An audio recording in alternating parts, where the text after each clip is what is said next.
Okay, good evening, everyone.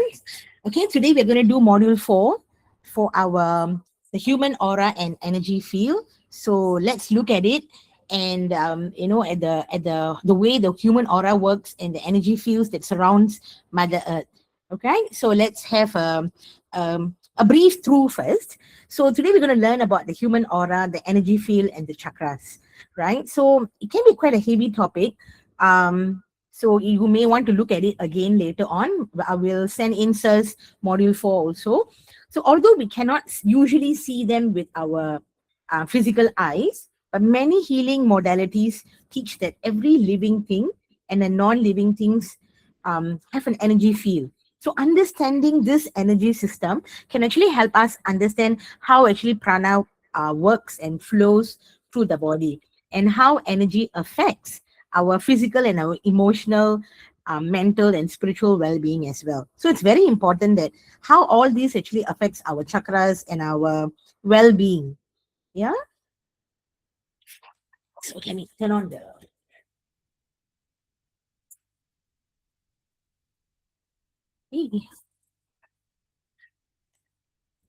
Right. Before we even start, let's do emotional freedom healing for the exams. Okay, you may want to have your wand on your ajna. There were a few people who said they were scared of the exams and they were a bit worried. So let's do this together. Okay. So emotional freedom healing for exams. Exams are scary. I'm afraid to fail. I'm afraid I will not be able to pass this exam. I'm deeply, completely, and consciously accepting myself. Everyone faces exams at some point in life. It can be a job interview or any form. My children face them. I have faced them before. So exams can feel stressful and they can feel a bit scary. And sometimes I'm afraid of failing. I'm deeply, completely, and consciously accepting myself. Nothing can stop me from learning. I'm learning my PVH diploma, and everything I learn is going to my causal body. This is not just for an exam, it is for my life and for my growth. I'm deeply, completely, and consciously accepting myself. No time is ever wasted when I'm learning. Every bit of knowledge makes me stronger, wiser, and more confident. I believe in myself, I'm growing, and I'm unstoppable. I'm deeply, completely, and consciously accepting myself. PVH exams will be simple because I'm prepared, because I trust myself that I will ace this PVH diploma exam with flying colors. I'm deeply, completely, and consciously accepting myself. God, thank you, thank you, thank you. Right? So, as long as we have a growth mindset that we want to learn and we want to do something, uh, there's no need to worry about failing, right? Because the growth mindset itself will lead us to success, right? So all right, so with that we start with the energy field. So today we're going to look at energy field in every form, and it's very interesting that everything surrounds our energy field. Everything in the universe is made up of energy, right? Everything in the universe is made up of energy. Every atom, right, contains proton, neutrons, electrons, all these scientific things that are constantly moving and vibrating.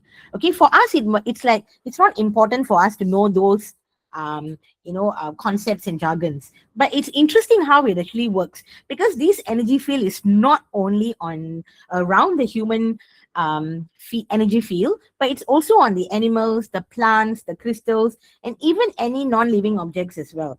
Everything has an energy field. So a simple example is like a magnet, and we're going to look at it later. Although we cannot see the magnetic energy, but we know it exists because it attracts metal. We have done that in science when we were studying when we were young, right? Or even like certain things that we use in our refrigerator, the door that actually closes, it has got a magnetic field there. That's why it closes it shut and all that. So everything has actually a magnetic field around us. The earth has a magnetic field that helps us to guide. And that's why with the compass, it's always facing the north, and we know where we are and all that, right? So it's interesting. Now, there's one video. Okay, watch this.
So if you watch this video, it's very interesting in the perspective of the size of the human eye. The video begins with a close-up of a human eye, and gradually it zooms outwards through a larger scales of the universe, isn't it? From the person, it went to the earth, then slowly it went to the solar system, then the Milky Ways, then through the galaxy and the universe, and then it reverses back and zooming into the eyes again, and then human body, cells, DNA, the atoms and the subatomic particles and all, everything. So it's the interesting thing is we are very small in size, in scale, our existence, but at the same time we are still bigger than the microscopic world, which is even more smaller than what we are. So we exist in the middle, of these extraordinary things in the scale wise. If you look, right, we are not, we are small compared to the Milky Ways and the universe, but we are still bigger than the microscopic world and all that. So that's the interesting part of how the universe actually exists and works. All right. So now everything has an energy, right? Everything has an energy field around it. So the humans, the animals, the plants, and even the earth have an energy field. So inside everything, there are tiny particles called the atoms that are constantly moving and vibrating. They're just knocking into each other. It's just that we don't feel it, right? And the movement creates a field of energy around living things, often called an aura. Okay, just because we cannot see it doesn't mean it doesn't exist, right? Okay, and what happens if if the giant invisible magnetic field doesn't exist? What will happen? So if it doesn't exist, right, then earth will be in trouble, because this gigantic magnetic field, which is the earth, surrounding the earth, it's important because it protects the earth from like harmful radiation from the sun and all that. It also helps with the navigation, like the compass pointing to the north, and the magnetic field giving us the directions. It also guides birds and animals. When birds go on migration, right? When it's winter, they go and find somewhere that it's warmer, where they can find food and all that. So it helps them with that directions as well, right? Because the magnetic field helps them to find their way during migration. That's how they know exactly where to actually land and to start a new place. And after 6 months or so, they fly back to the original place. It's because of the Earth's magnetic field. Very interesting, but they are more sensitive, so they can feel it, right? It also supports life on Earth. Like without the magnetic field, right, the solar radiation could actually harm all the living things and even our atmosphere. So the Earth is considered like how to say, like a big, giant, invisible magnetic energy, right? And it surrounds Earth and helps to protect us in that process as well. Now, this particular video, it's about where PVH actually spent money in Spain to test for the Kirlian photograph. So it shows the energy. So they're talking about the water bottle and the water from the water bottle, and how the water is actually blessed with the wand and all that, energized with the wand, and how it actually, the energy field changes compared to the normal water. So watch this, yeah.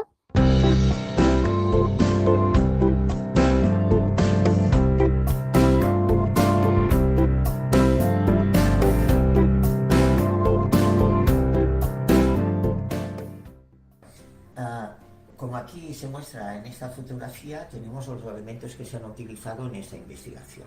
Por una parte tenemos la cámara GDV, que es una cámara Kirlian muy sofisticada, profesional, que nos permite hacer investigaciones de agua y materiales, así como de la energía del ser humano. Por otra parte tenemos la botella de Healing y tenemos también una botella que se ha utilizado neutra, ¿no?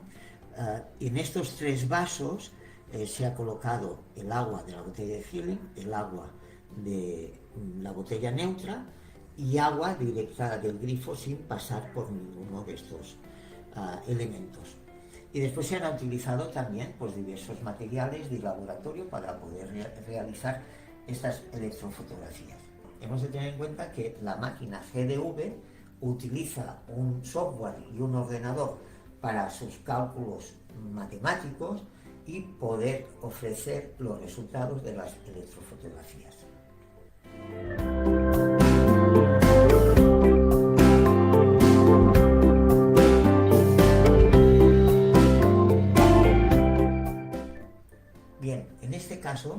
hemos realizado también una serie de electrofotografías del agua directamente del grifo Igualmente. ¿Ah? sin ¿Ves? activarla ni con la varita ni con la Ahí, botella, tolido. y además sin bendición. En este caso, ¿qué observamos? Bueno, observamos que esta agua muestra unos niveles homogéneos y estructurados energéticamente correctos. Lo que sí que es cierto que comparativamente con las siguientes fotografías, cuenta de que el agua del grifo directa le falta vida. En cambio, una vez activadas, hay una serie de detalles que veremos a continuación que nos da una visión de que realmente la varita y la botella activan la energía.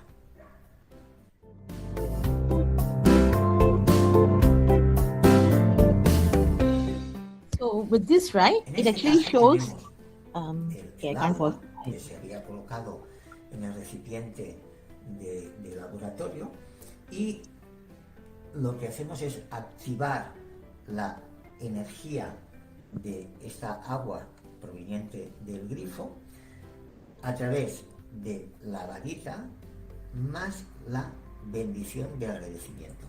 Y en este caso, comparativamente, nos damos cuenta que aumenta su energía, su nivel energético sale de lo que sería el centro propiamente del recipiente que hemos utilizado, que es un cristal transparente de laboratorio, y observamos el aumento de energía que se mantiene y que es totalmente limpio.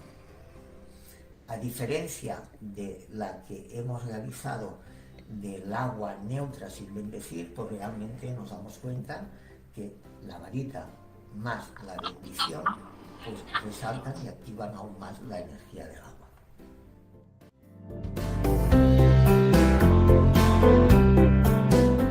En este caso tenemos una serie de electrofotografías, 10 concretamente, de 1 mililitro de agua de una botella neutra, o sea que no tiene ningún dibujo activador ni tampoco se ha realizado ninguna bendición.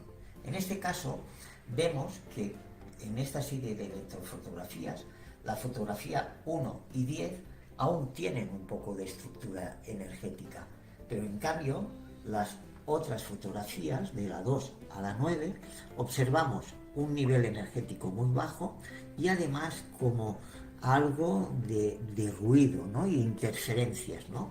O sea, aquí podemos deducir que la botella neutra, en vez de mantener el nivel energético, lo que hace es desestructurar el agua.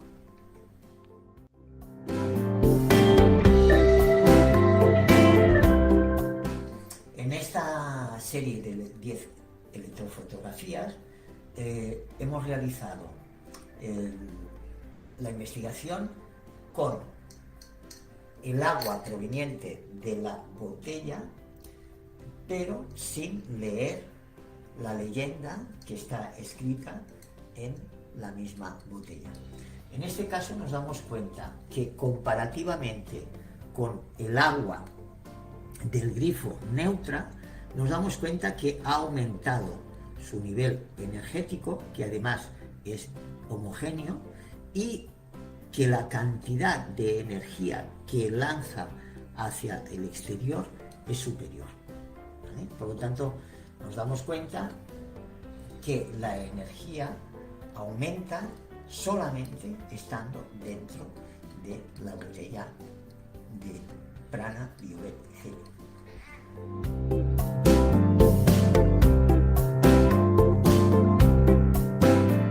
En esta serie de 10 electrofotografías se ha utilizado el agua de botella de Prana Violet Gel, pero en este caso haciendo la lectura de la leyenda que está escrita en la misma botella. Aquí podemos darnos cuenta de que comparativamente al agua de botella de Prana Violet Healing, que no se ha hecho la lectura, en este caso es aún más potente que en la anterior fotografía, ¿vale? Aquí observamos que realmente la luz que tiene cada una de estas retrofotografías es superior a cualquiera de ellas. En esta serie de imágenes comparativas del agua del grifo sin activar, agua del grifo activada con la varita y la bendición, el agua del grifo en una botella neutra, agua del grifo en la botella de Prana Violet Healing sin decir la leyenda, sin leer, y aquí tenemos la imagen del agua del grifo en botella diciendo y leyendo en voz alta la leyenda, lo que está escrito en la misma botella. Aquí cuando nosotros hablamos de energía sutil, lo que estamos hablando es de esta energía que en la física cuántica se establece que es un tipo de energía que visualmente no la podemos observar, pero en cambio está en el ambiente. Si queremos hacer una comparativa, sería como el sonido, ¿no? O sea, los perros tienen la capacidad de detectar una frecuencia y unos decibelios que nosotros no somos capaces de poder escuchar. Por lo tanto, cuando nosotros hablamos de energía sutil, es esta energía que va más allá de esta estructura. Esta estructura sería una energía como más densa, ¿no? Con un nivel de frecuencia muy bajo, y en cambio en esta serían unos niveles de frecuencia mucho más sutiles. Lo que nos damos cuenta es que el agua del grifo sin activar tiene una estructura y una energía sana a nivel fisiológico. Entonces, cuando nosotros esta agua del grifo la activamos energéticamente con la ayuda de la varita Prana Violet Healing y recitando la bendición, aumenta la energía y en este caso se vuelve más sutil. En cambio, cuando nosotros tomamos el agua del grifo, la ponemos en una botella neutra, pues justamente la estructura energética del agua se desestructura, pues de una forma no es capaz de aguantar. Okay. So basically, he was telling that, with our PVH water bottle and our healing wand. So when they compared it with like different tap water and just normal water bottle and a cup, and with PVH cups and wand and the water bottle, then they've actually made a comparison, and the water or the energy feel of the water changes when you read the words on the water bottle, right? Like every drop of water is a drop of divine fire, every drop of water is the purity God desires, the essence of water in my body and my cells and all that.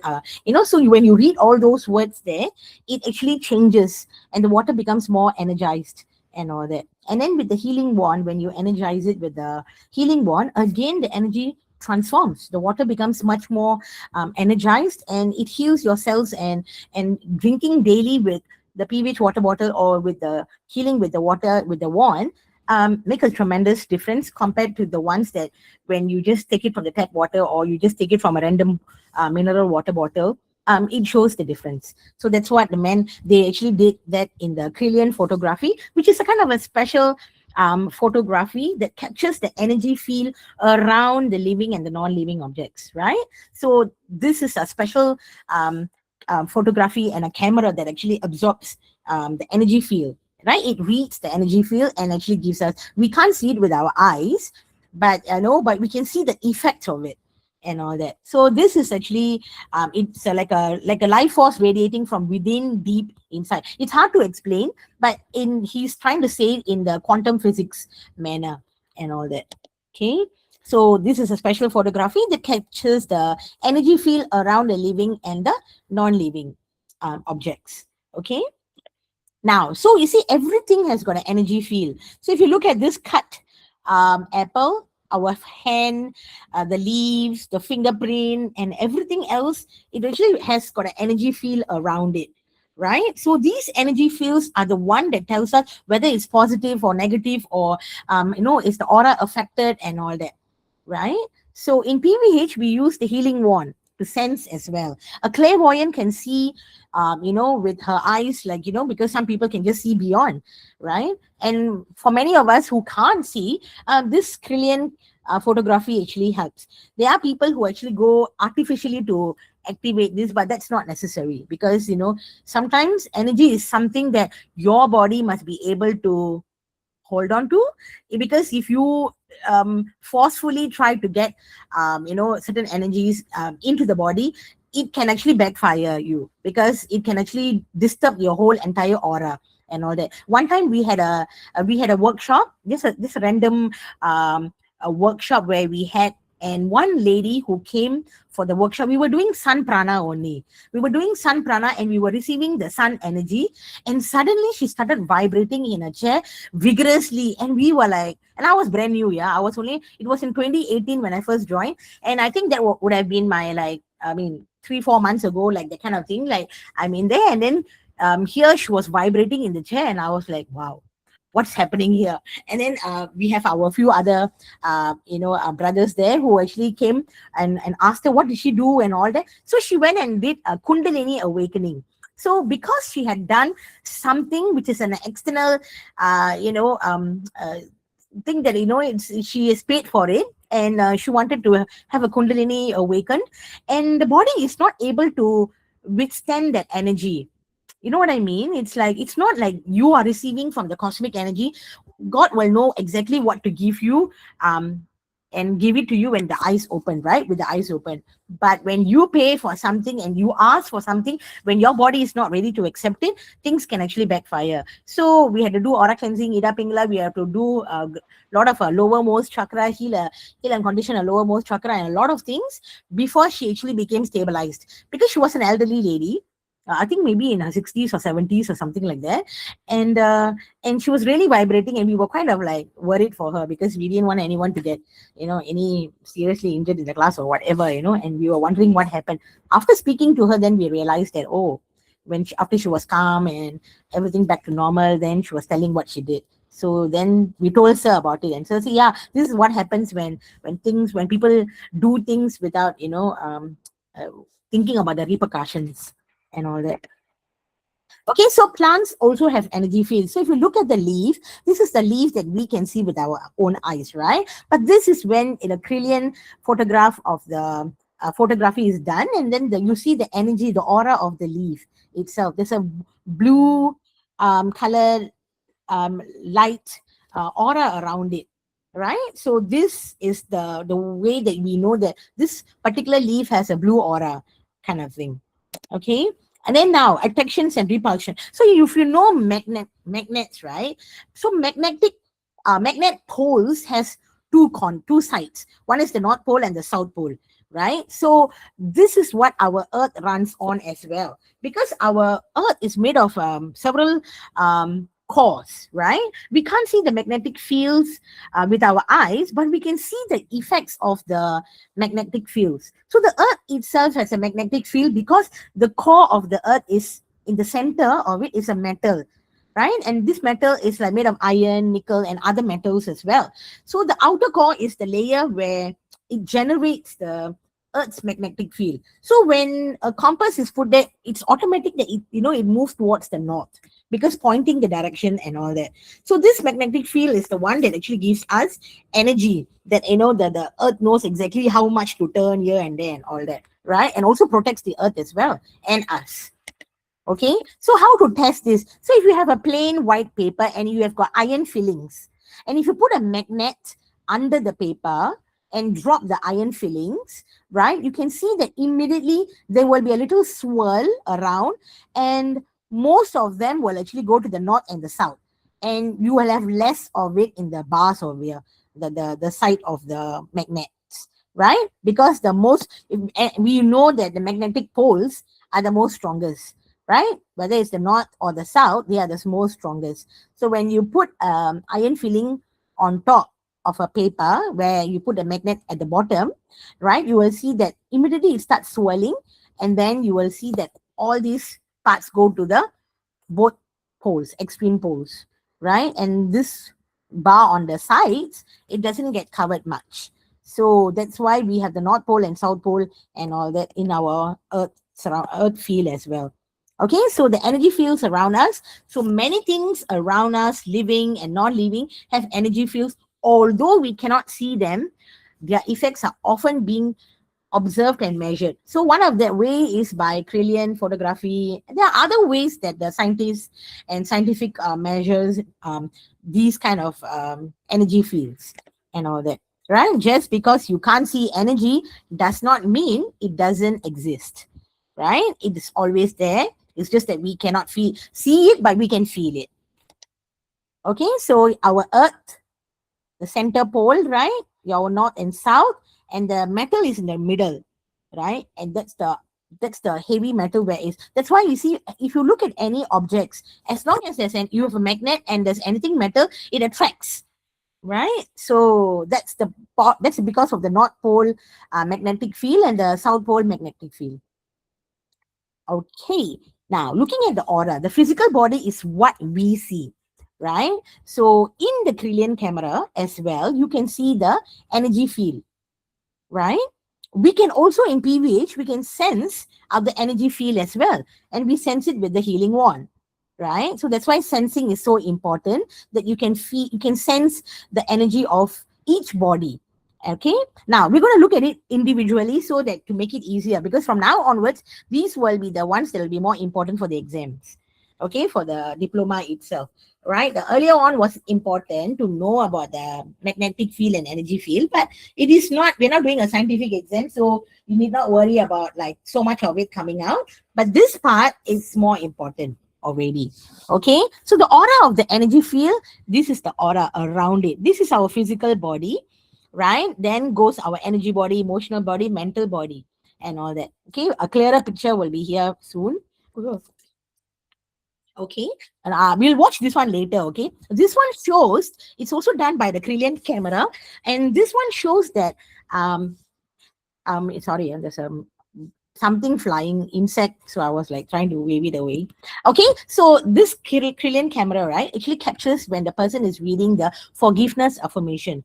So as she was reading the forgiveness affirmation, you can see the aura of her energy changing and all that. We will watch this later if we have time. If not, we will put it in the group where you can actually watch it at your own leisure.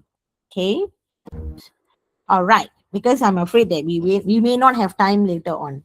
Okay, now, so this is our physical body, which is all of us have a physical body here, right? And then you have a energy body. Energy body is here, which is this little greenish blue color over here that surrounds our physical body. So another name for energy body is also known as etheric body. Energy body or etheric body, they mean the same thing. Okay, so don't get confused. Good to note it down. All right, so energy body or etheric body means the same, right? So after a physical body, the next important body is the energy body. And why is energy body so important? Because that's the first level of aura that is the closest to the physical body. And any negative present or disease or illness or anything you want to sense, or even whether the person is body is acidic, or are they lacking in a particular vitamin or minerals or whatever, you can actually sense it from the energy body with the healing wand. So energy body is very important because that's the body that we must be treating before any disease goes to the physical body. So energy body is something that is very important. All right. And yeah, here the astral body. So the astral body is the yellowish one here. Okay, astral body, it's also another name known for emotional body. And these are important because the emotions can be like happiness, sadness, anxiety, fear, any emotional memories and all that can be stored in the astral body, right? So astral body is the second layer here. So first body is your energy body here. Second body is your astral body. And astral body is when you sense for emotion. Then you can ask certain questions with your wand. Is it emotions with the family, emotions with work, emotions with oneself, or what is the cause of the emotions, right? Sometimes some emotions can be running until to your neighbor's house or even further, right? And then so you can sense from there. Then comes your mental body. Mental body is this pink color outer layer here. So mental body.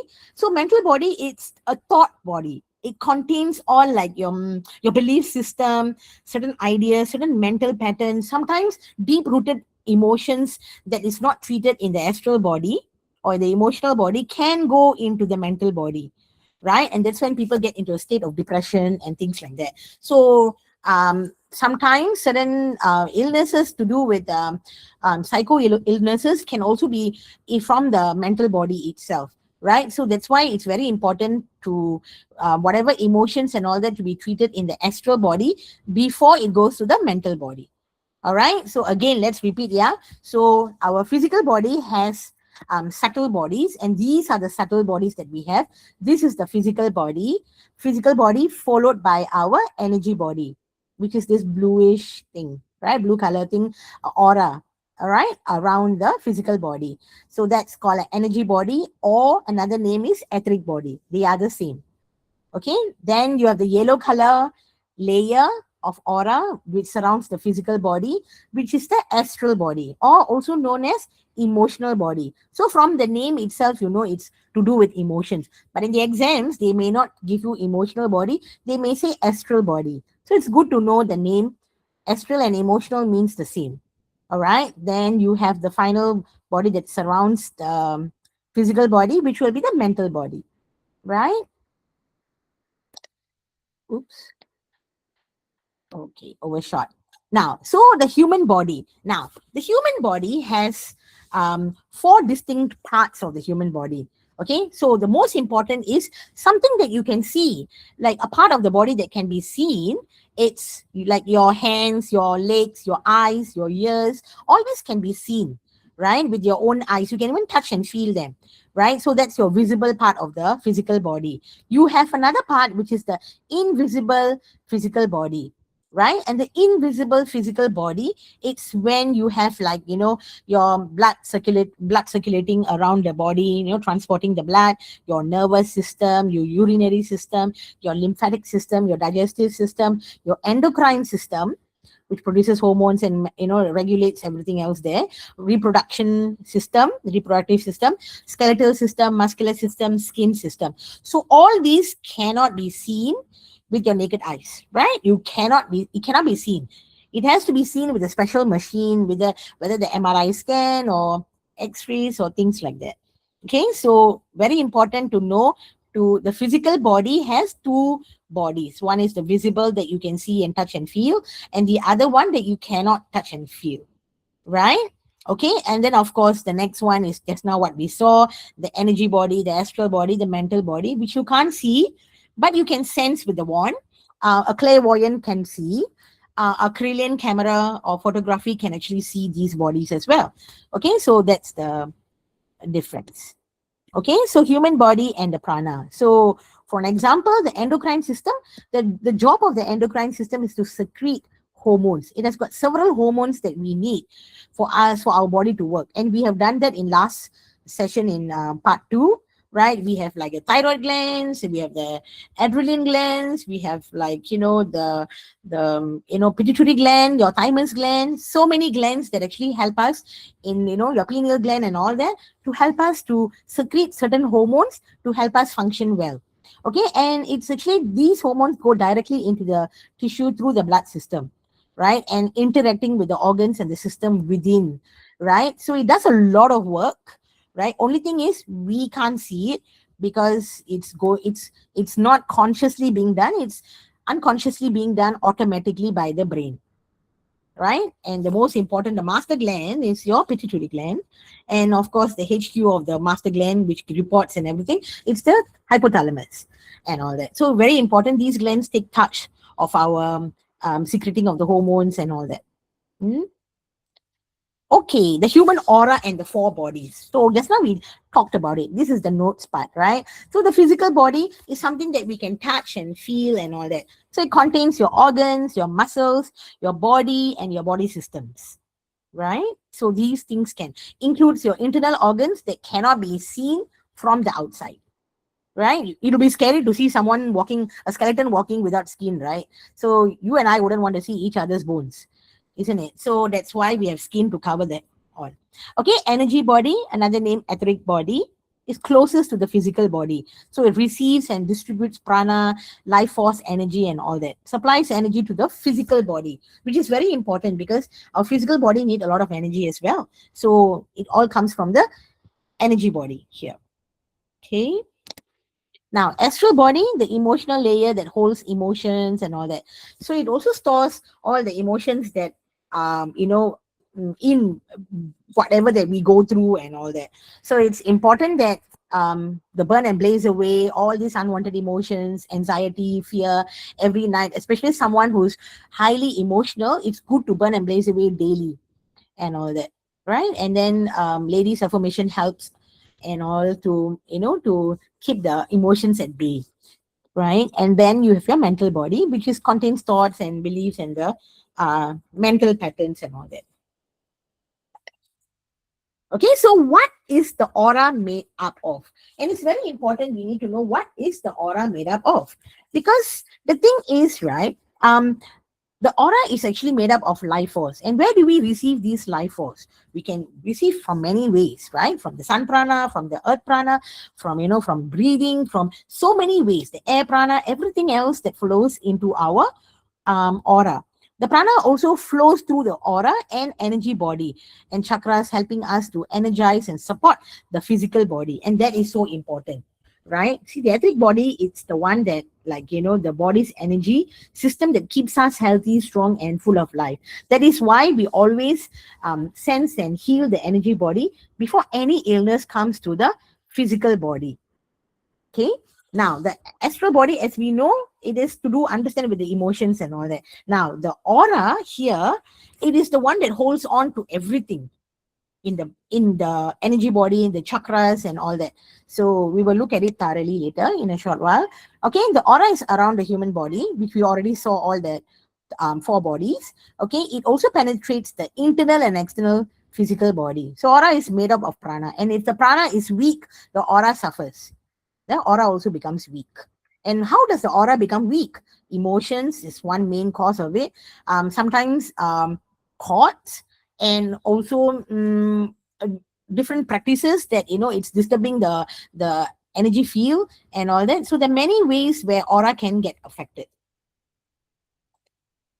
Okay, so some of these will be like the energy body and the spiritual intelligence. So basically, being strong and healthy, right, helps the physical body. It interacts with our through our meridians. So meridians, it's for Chinese they call it meridians, right? But for the Indian yogis they call it chakras.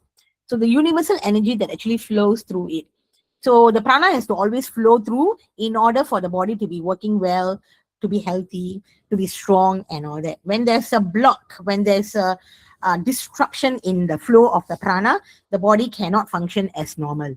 Okay, that's when you feel the pain, the lack of energy, fatigue, tired, feeling sad and depressed, unnecessary emotions, and all that. It's because of all this that is the energy is not flowing in and flowing through the body. Okay. So now prana actually flows within the energy field. Okay, so for an example, we know physical body, energy body, astral body, and mental body. Of course, we also have a spiritual body. The spiritual body was added on later on by Sir, because the thing is to help people to have the right spiritual connection as well. Right. So by the exams, we are looking at only the four bodies. We're looking at the physical body, energy body, astral body, mental body, and all that.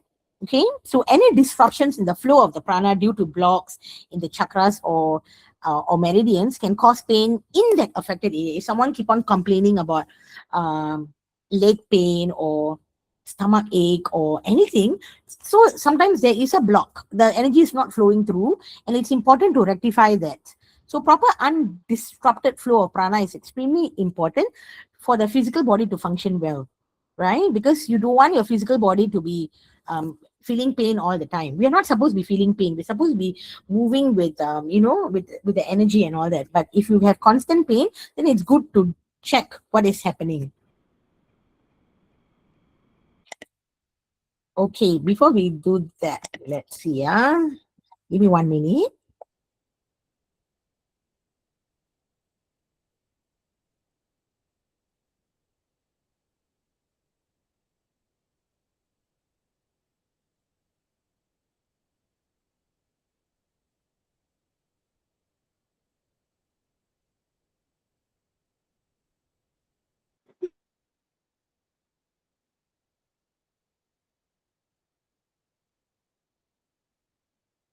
Okay, sorry. All right. Okay. Now going to look at the causal body. So now, if you look at the causal body, right, it's also another part of a with our physical body, right? So physical body, energy body, astral body, mental body, all our bodies are on this level of plane, right? Here. Now we have something called a divine cord. Every one of us have a divine cord connected to us, right? And this divine cord, every one of us have, and it's important cord that it's connected to the right energy and all. Okay. So this subtle body is also known as your causal body, which does not lie in the physical plane. So you see, our causal body is in here, right? After one passes on, like when one leaves, when the physical body dies, right? All these bodies will actually go into the causal body here.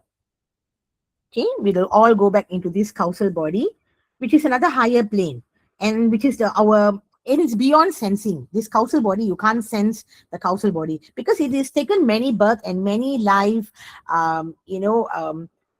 bodies, right? All of them have actually congregated here. So as and when you need some an idea or something flows through to your crown chakra, telling you, hey, you can do this, or hey, you can do that. So sometimes you feel like you got certain people are more intuitive, right? They get certain intuition, like and these ideas can actually come from the causal body, which is what you have learned in the past life. That's why sir always says, learn as much as you can, learn whatever you can. Don't restrict yourself. No, I only want to learn this, or I don't want to learn that. Don't restrict yourself, because whatever you learn, it's all going into the storing of in this causal body. As and when information is needed, it comes through your divine cord and comes to you, and you get an idea. So causal body, it connects to the higher self. Okay, it is not in the physical plane. It's part of the karmic bank. Okay, whatever that you have done in the past lives and several births, it's all in here. Okay, now it's connected to a divine cord, a silver cord, or sometimes called an antakarna, to the lower. So if you look at this little picture, so this is us. Okay, so the divine cord, which represents connection to God, right? So us, it means we connecting to God. It's a divine cord, right? Every one of us want to connect to God, so we're connecting in to some way or the other, right? So, and this is our causal body here, our higher self. As and when, that's why if you look at our affirmation, it always says higher, to our higher soul, right? Because we do have, this is our physical body, and we have a physical soul in our ajna, right? It resides there. But the thing is, we have a higher level, a higher self, right? And that higher self actually is in our causal body. As and when you're very connected, right? And ideas flow, and you are also connecting to the right energy, the supreme God, the father of our soul, and all that. Okay, sometimes things do happen Chitra. in a way that God want to connect to us.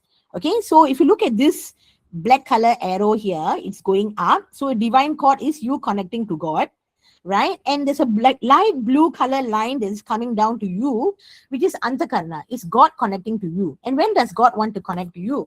When you are doing good, when God wants to use you for whatever reason that he wants to use you for. So when that comes in, right, and then God is actually connecting, asking you to do this or that or the other. Like sir goes to all the dangerous countries sometime and does so much, right? So all these are energies that sir is receiving. So sir is being used by God. Okay, go to this country, go and help these poorest of the poor, go and remove the dark energy from here, and all that. So then the divine protects her, because sir is doing God's work and all that. So that is very important. That's when God is connecting to sir, right? So God can also be connecting to us, right? To do whatever. It doesn't have to be anything like must be large scale or anything small. Whatever that is being, like, you are doing, like maybe someone saw an injured animal and you going out there and helping or doing something, it is God connecting to you at that moment, because it's an animal, it's a living thing, right? So it doesn't have to be like big scale and things like that. So anything, yeah. Now, so there are also this divine cord, right? This divine cord can also become thinner, right? So if you look at this part, if you look at here, this little, see at in the beginning, if you look here, you see how the yellow color line, the arrow is very thick, and you're only connecting to one source, right?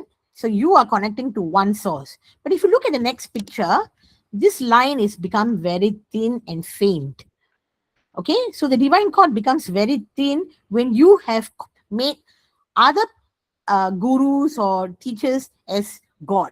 So now your line, the divine cord, right, that is connecting to the supreme, the father of the soul, it's becoming thin because you're connected to all the teachers and masters, and accepted them as gods. So because of that, the divine cord here becomes super thin.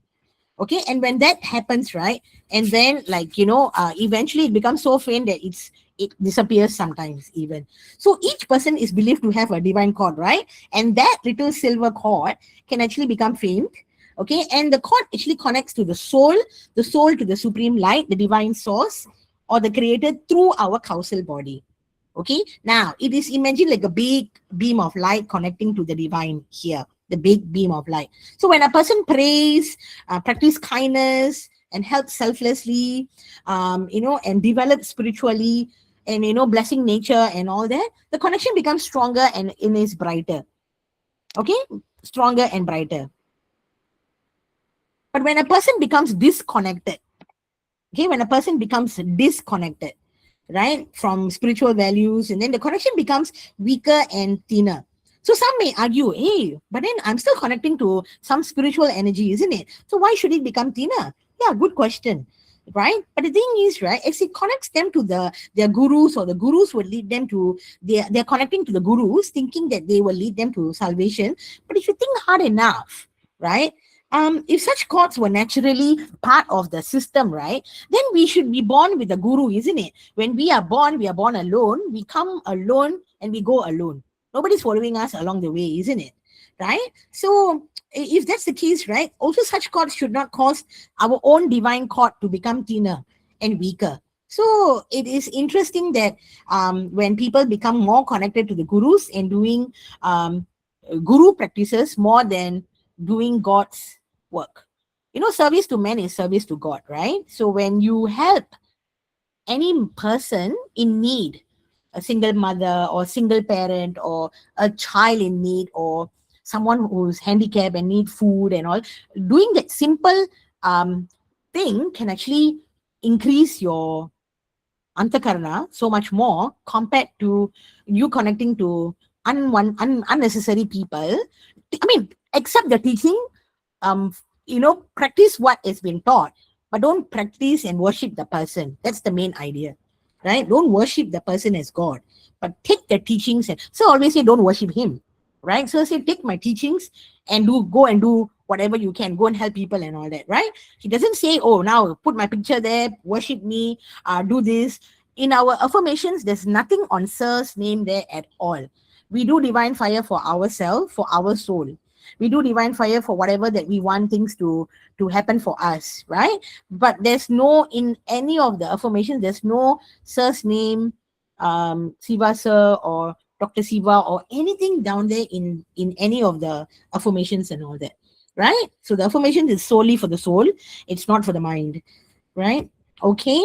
Now, so if you also look at it, right, the moment when we are connected too much to the gurus and all that, it happens to also cause white magic. And what does this white magic do? So white magic only gets affected sometimes in the ajna and the crown chakra, okay, the head region, right? So the ajna and the crown, sometimes they can get blocked, and sometimes some people have severe headache and all this, because the soul knows exactly what it wants, but the mind, our mind in the physical body, doesn't know what we want. We are still searching. We want this, we want that, we want change, we want something exciting and all that. So we are searching, right? But the soul knows exactly what is wanted by the but we don't listen to our soul or the soul's need, right? And that's when the soul is like, when you have a pain, severe pain on your crown, on your Ajna chakra, because you're getting wrong connections and the soul doesn't like it. Okay, so God's connection will reduce, and now the link between the soul and the creator becomes smaller. So white magic can become a hindrance to your soul's spiritual path and connection to the creator, right? So, and that's when things become different. All right.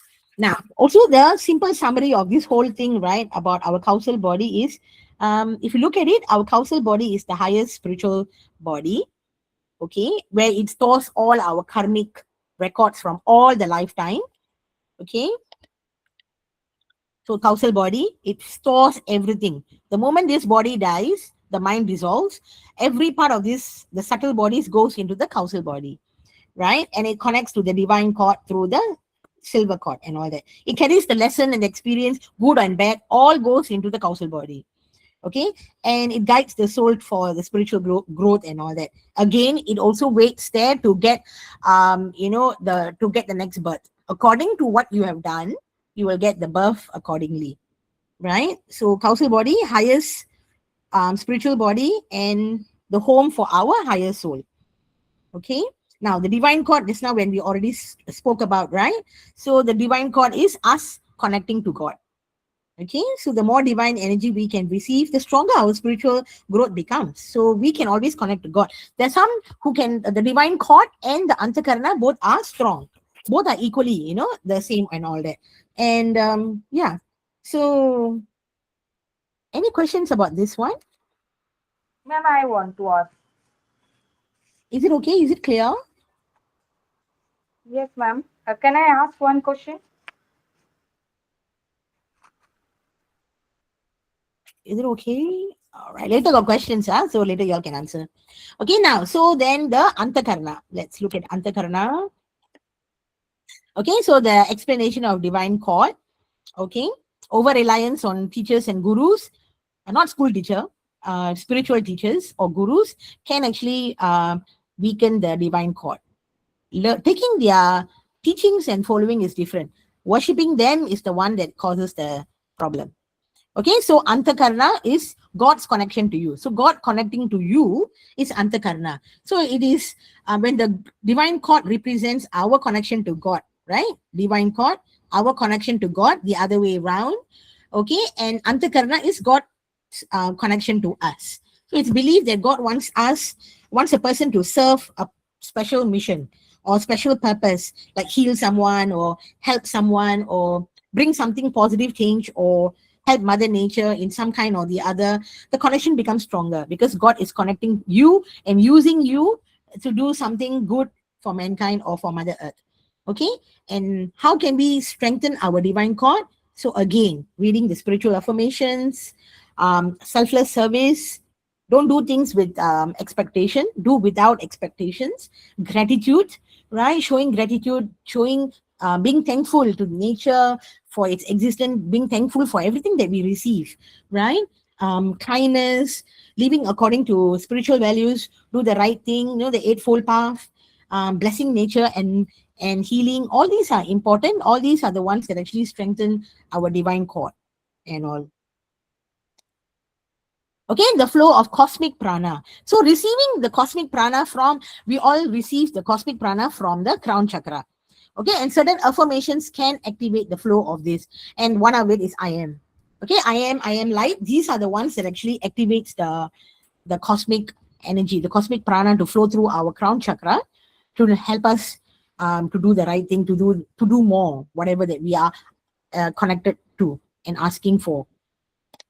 Okay, so abundance of energy can flow through if we are ready to receive, right? But if you are too busy with other things in earthbound, then the energy will not be flowing through, right? So one has to, become more conscious, right? And balance the expectations, balance the needs, be happy with what we have and all that. Then the abundance of energy will flow through you to help you to receive what you need to.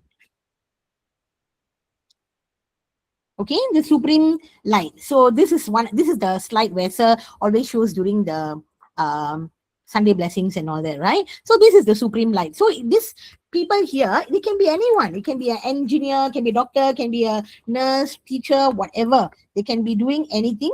So they're all doing a service to someone, helping in their own job and all that, right? So connecting to the right energy matters, because that's how they can be connected to the supreme light, the father of the universe. Now, if along the way these people, they get deluded, okay, and then follow tantric practices or some guru worshipping, or fall into other form of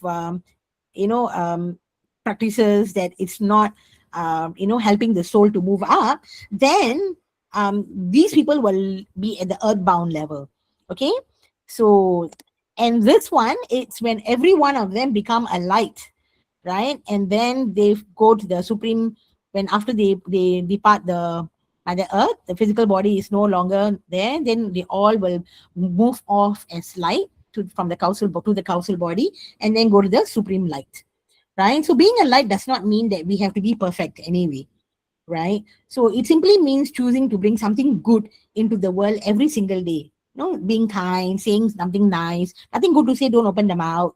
I think it's very important. I always tell my students that, nothing good to say, don't say anything mean to your friends. Yeah, because, it's going to hurt everybody, and then unnecessary things, right? So the same thing with adults, right? So sometimes, if you don't like something, it's good to voice out sometimes. But then, if you know that the other person is not receptive to your ideas and things, sometimes it's good not to even, unnecessarily bring up and then cause a mess. And then, again, it disrupts our aura. It affects our aura as well. So many people think changing the world requires something big, but real change begins with small little actions that we can help. And, being together on Mother Earth, blessing Mother Earth, helping Mother Earth in whatever way we can. Doing the period pain blessing, we are helping selflessly, right? We don't know who are the people we are helping, but people say they get healed, they are feeling better and all that. That is a form of selflessness too, right? You spend that time to come at that time, whichever country timing that you are going in, and doing it at the same time. The collective mass blessing itself, it's powerful, right? And together when we do it, it becomes even more, effective, right? So light spreads. So just like one candle can light another without losing its flame, one person can influence many without losing themselves, isn't it? So just be a light where we are, and the world will become a brighter place. Okay, let's work.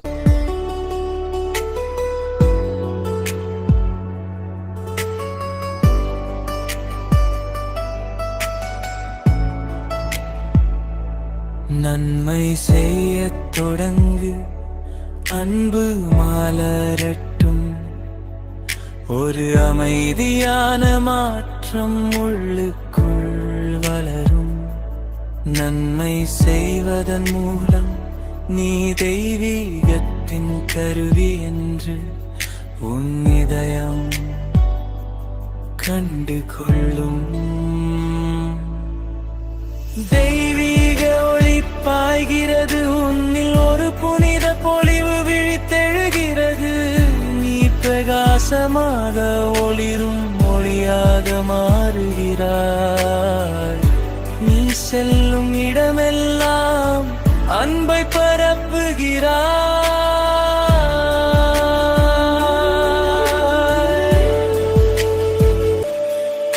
நீ மென்மையாக காட்டும் அன்பினால் ஈர்க்கப்பட்டு தேவையுள்ளோர் உன் வழியில் வருவார்கள். மெதுவாக நீ ஒளியை பரப்ப தொடங்குவாய். இருளை பிரகாசமாக மாற்றுவாய். இமானுக்கு நாள் நீ ஒளியுடன் ஒன்றி விடுகிறாய். சுற்றியுள்ள அனைத்தும் பிரகாசிக்கத் தொடங்குகின்றன. நீ எங்கு சென்றாலும் எங்கு அசைந்தாலும் இதயங்கள் விழித்தெழுந்து ஒளிரத் தொடங்குகின்றன. உள் ஒளி பிரகாச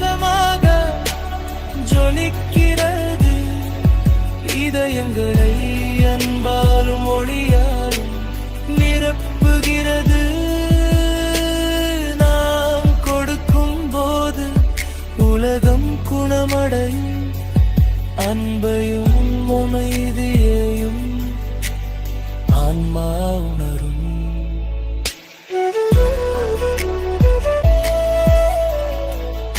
ஒரு இதயத்திலிருந்து தொடங்கும் மொழி ஒவ்வொரு ஆன்மாவையும் இதயத்தையும் குணப்படுத்தும். ஒரு ஆன்மா ஒளியாக மாறினால் இன்னும் பல ஆன்மாக்கள் பிரகாசமாக ஒளிரும்.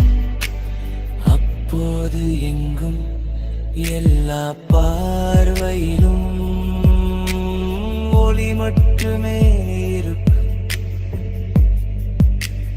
ஒளி மட்டுமே.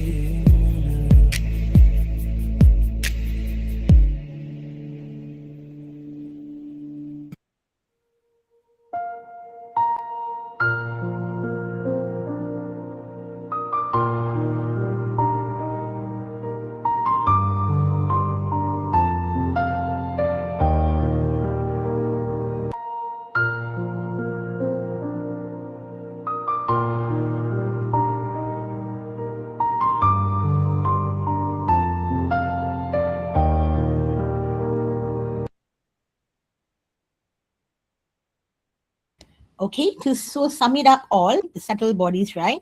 So our physical body, what is it about? You can see and touch. So simple meaning your physical self, right? Which is your health, organ, movement, eating, walking, and all that, your physical body. Energy body is the second layer, which is the life force.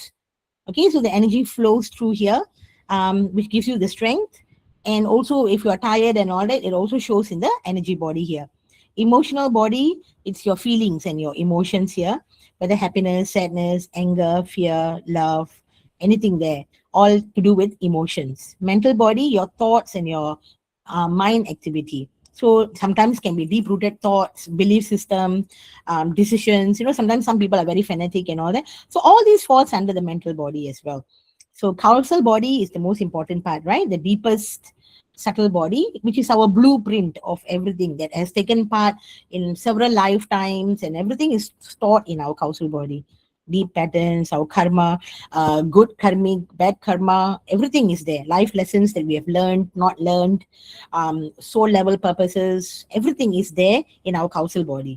So when we have not learned the lesson, that's when it keeps coming back until we learn the lesson, then we move on. Right? So that's why some people will say, hey, why am I always having the same issues and problems? Because you have not learned to move on from that part. So it's a way of learning to make sure that we have understood and learned before we move on and all that. Yeah, interesting way it happens, but yeah. Okay, so now we do have aura. So our auras can also, as we have seen, it can be seen through the Krillin photography and all that. So when someone who's got a very nice aura, you can see the energy, everything is all intact, right? So someone who's in love, and everything is bubbling and happy. Yeah, so the aura will also be super nice and happy, right? So all these will be hopeful, being loyal, serene, joyful, bliss, being happy and all that. It's a positive aura. So everything is nice. But when it's negative aura, full of anger, hatred, addiction, unmotivated sadness, and sometimes some people are just good at replaying negativity, right? So they will keep saying the negative stuff, and then that affects their aura. Okay, even not realizing it. So that's why our thoughts and emotions are so important. Like what we say, what we think, it's very important, because everything actually vibrates, right? Our cells vibrates and react to every single word, emotions, thoughts, and music. Even if you listen to nice, pleasant, happy music, you also feel like happy. So when you're cooking, you just turn on a nice music, your food tastes nicer, even though every day you've been doing the same, or every time you're doing the same.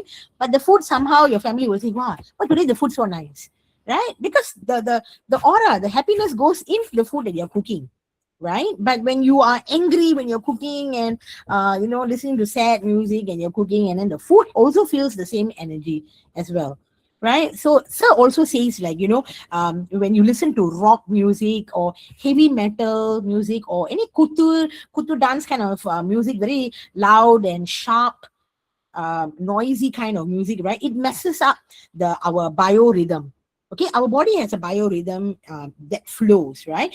It can Such music and things can actually alter our vibrations and frequency of our body and aura, right? So the same with food as well, like over spicy food or ultra processed, artificially processed food, altered eating meat like chicken, lamb, and all that heavily will influence our biorhythm as well. So it's good to reduce and cultivate a balanced lifestyle. Don't not stop the meat. Eat what is needed for the body as a nutrient. Don't eat lustfully, but eat what is needed for the body, right? And then, of course, eat a balanced lifestyle with, with prana-rich food, healthier choice, with less oil, less sugar, or no sugar. And then, and of course, keep the emotions always at bay. So all these will actually help in our cells and our aura and all. Okay, so if you look at here, the rainbow colors of our aura here, and compared to here, very dull and dim and all that. So this makes a lot of difference. That's why we always do aura cleansing.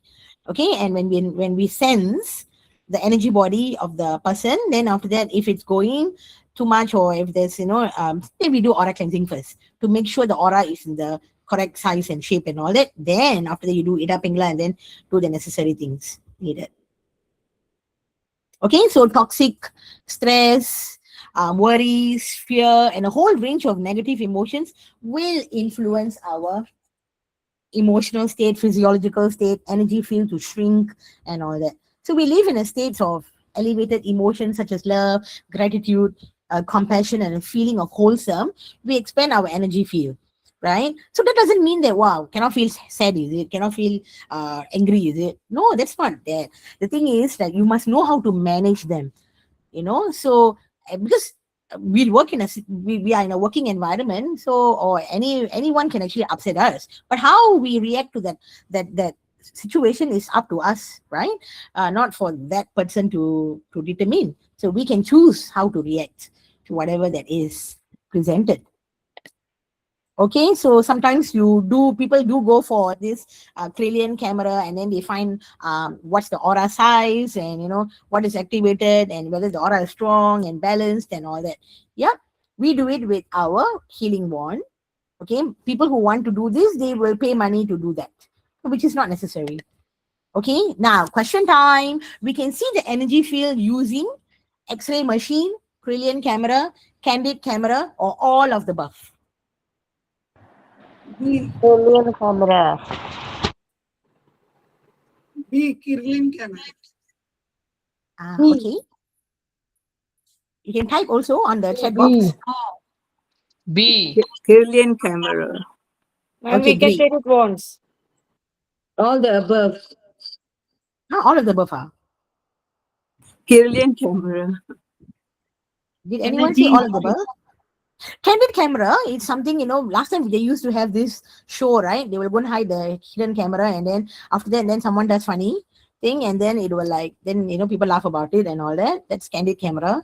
It's also the last time they also have just for laughs. I used to like that one, the just for laughs. It sort of like de-stresses me, kind of thing. So yeah, okay, yes, the answer is B, right? B. Yes, B. Krelian camera. Yeah, so Krelian camera is a special device that captures the energy field or aura around living things, right? By using a high voltage photographic process. Now, X-ray machine, of course, it shows your bones and your internal part, right? Where, and whether you have a fracture or something, or but not the energy field. It doesn't show the energy field. That's why when someone goes and does an MRI scan or X-ray, the doctor say, no, you're perfectly fine, because the doctor can't see the energy body, right? But the energy body could be receiving calls, or it could have been there's some blocks and all that. So the machines can't see those, right? So that's why X-ray machine or MRI scan can't see the energy fields. Candid camera is used for hidden, spontaneous photography, right? To catch people in the funny moments and actions and all that. not for detecting energy. So it is B, right? The answer is Kirlian camera. Good. Okay, now our connection to God is through which kind of cord? Love cord, negative cord, antakarana cord, or divine cord? You can type. Divine call. Divine God. Divine God. Divine God. Antakarana. Divine God. Ah, very good. All of you paying attention. Huh? Good, good. Divine thought. If somebody said C, why C? You see, our connection, that means here we are connecting to God, right? When we are connecting to God, it is not Antakarna. Antakarna is God connecting to us. Okay, Antakarna is God is connecting to us. Correct. Divine thought. Okay, it's the other way around. So answer D is correct. D, yeah. Okay, God connects to us through which cord? Divine cord, Antakarna, love cord, imaginary cord. Antakarna. B. Antakarna. Okay, good. B, Antakarna. Okay, good. All right. What is causal body? A, our higher self. B, part of karmic bank. C, it's another plane. D, all of the above. A. Our higher self. Answer B. Okay. Somebody said something? Yeah. Okay. Yeah. So it is our higher self, right? Correct? So our higher self. Causal body is our higher self. Yeah. Can we see our higher self or not? What color is it? What color is our higher self? It will be violet. And the thing is, later we'll be looking at the colors later. So it depends on a normal person or you're talking about a spiritual person. So if it's a normal person, it will be a bit of violet color. But if it's a spiritual person, it could be white. So it depends. Yeah, Then we'll where be is looking it? at it. Where is it? Is it after our physical body? Where is it? Causal body. Yeah, where is it? This is our causal body. This is our physical body on the earth plane, right? This is our physical body that we are here. And our physical body has got subtle bodies, which are here. The energy body, astral body, mental body. All these bodies are actually connecting to the causal body. Causal body is the store of all the previous lifetime, the previous birth that we have taken, all the things that we have actually accumulated along the way in the past life and all that. It's all stored in the causal body. So you mean it's a little blue dot above us, is it? This this this whole thing is causal body. No dot all. Oh, This whole that thing is means our includes causal. our all our subtle bodies plus our physical body. Is that right? Physical body already gone. Physical body is dead, right? When the physical body is dead, all the other bodies will go to the causal body.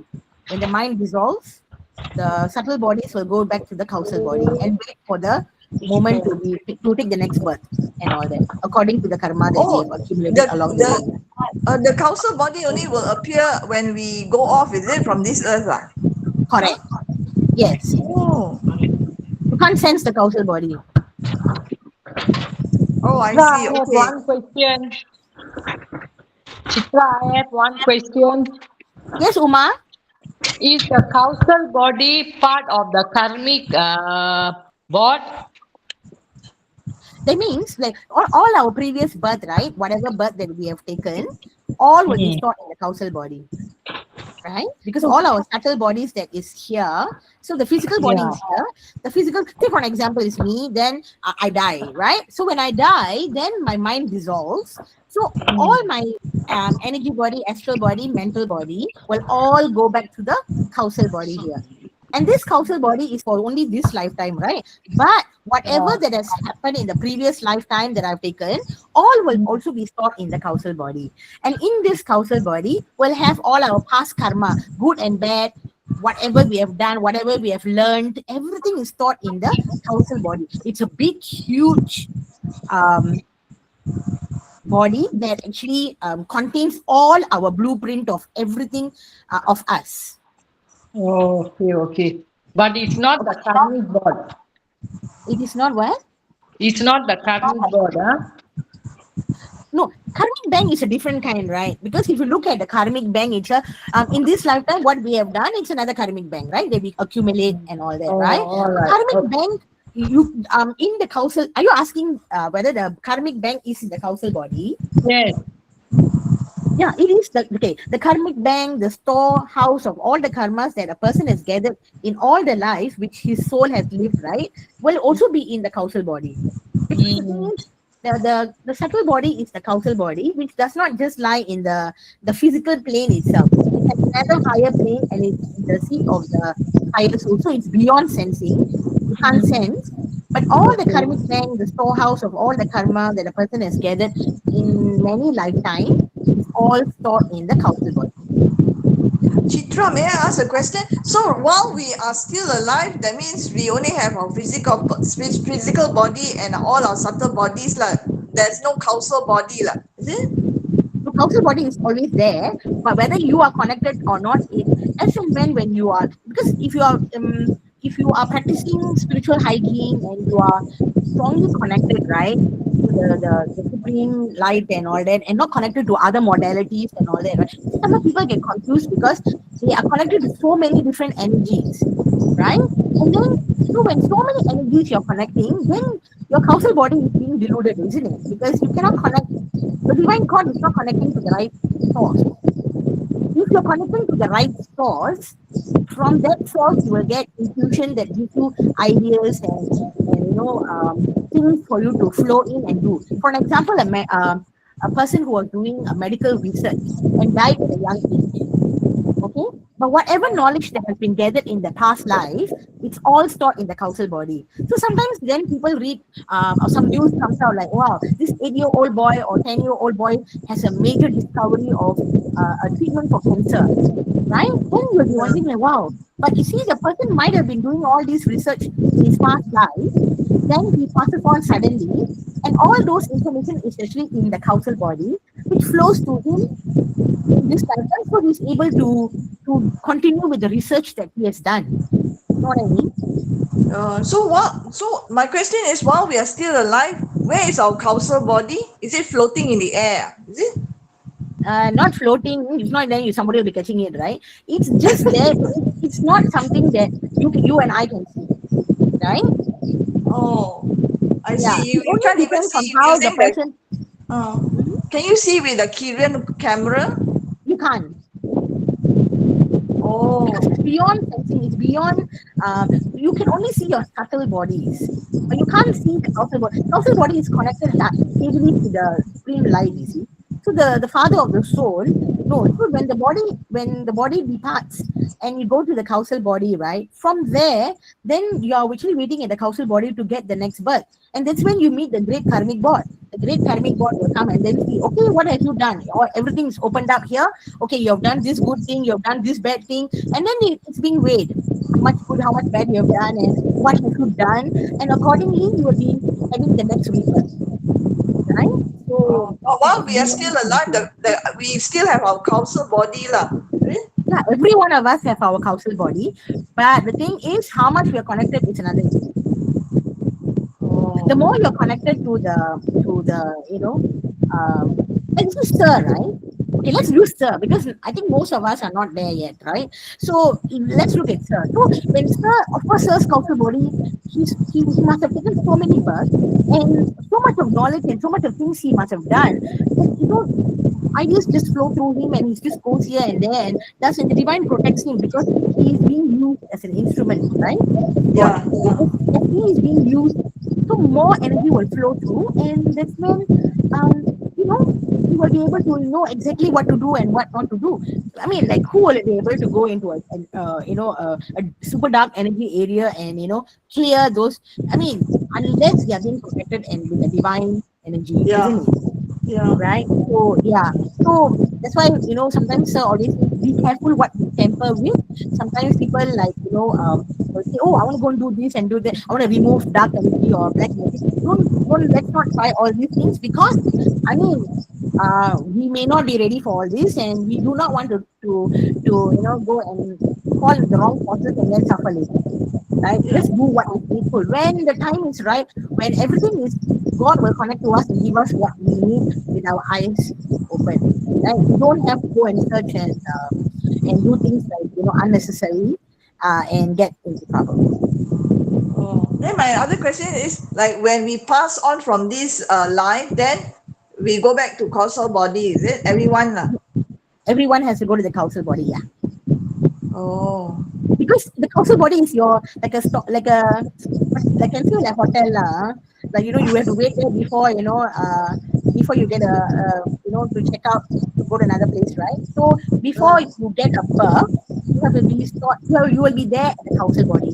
Of course, there are people like who may be at a different level. Maybe they become the spiritual guides or helpers or things like that. But again, but every one of us have to go to the causal body and wait for the right birth and all that. Some people take faster to be born. Some people take longer time to be born. It depends on again individual karma. Oh, so Chitra, like say when a person passes on from this life, go back to causal body, and then Sir said every time he removed that energy, and then he said some souls are still hanging around. They have not they have not been elevated. Elevated to what? Elevated to causal body, is it? Correct. But the thing is, not all souls want to go, you see, isn't it? So some souls are attached to the earthly bound, or some souls died suddenly and haven't fulfilled the wishes that they wanted to be, So there are souls like that, right? So when the time is right, when the soul has realized, okay, that's it, I have done, and I want to go, and then do the needful, right? But otherwise, sometimes the soul hang around. Some person who has actually passed on, but has a young child, and he wants to see through the daughter and the son and the wife. So he's not ready to go, and so it's okay, let him be, because he's the father, right? But he died because of an illness.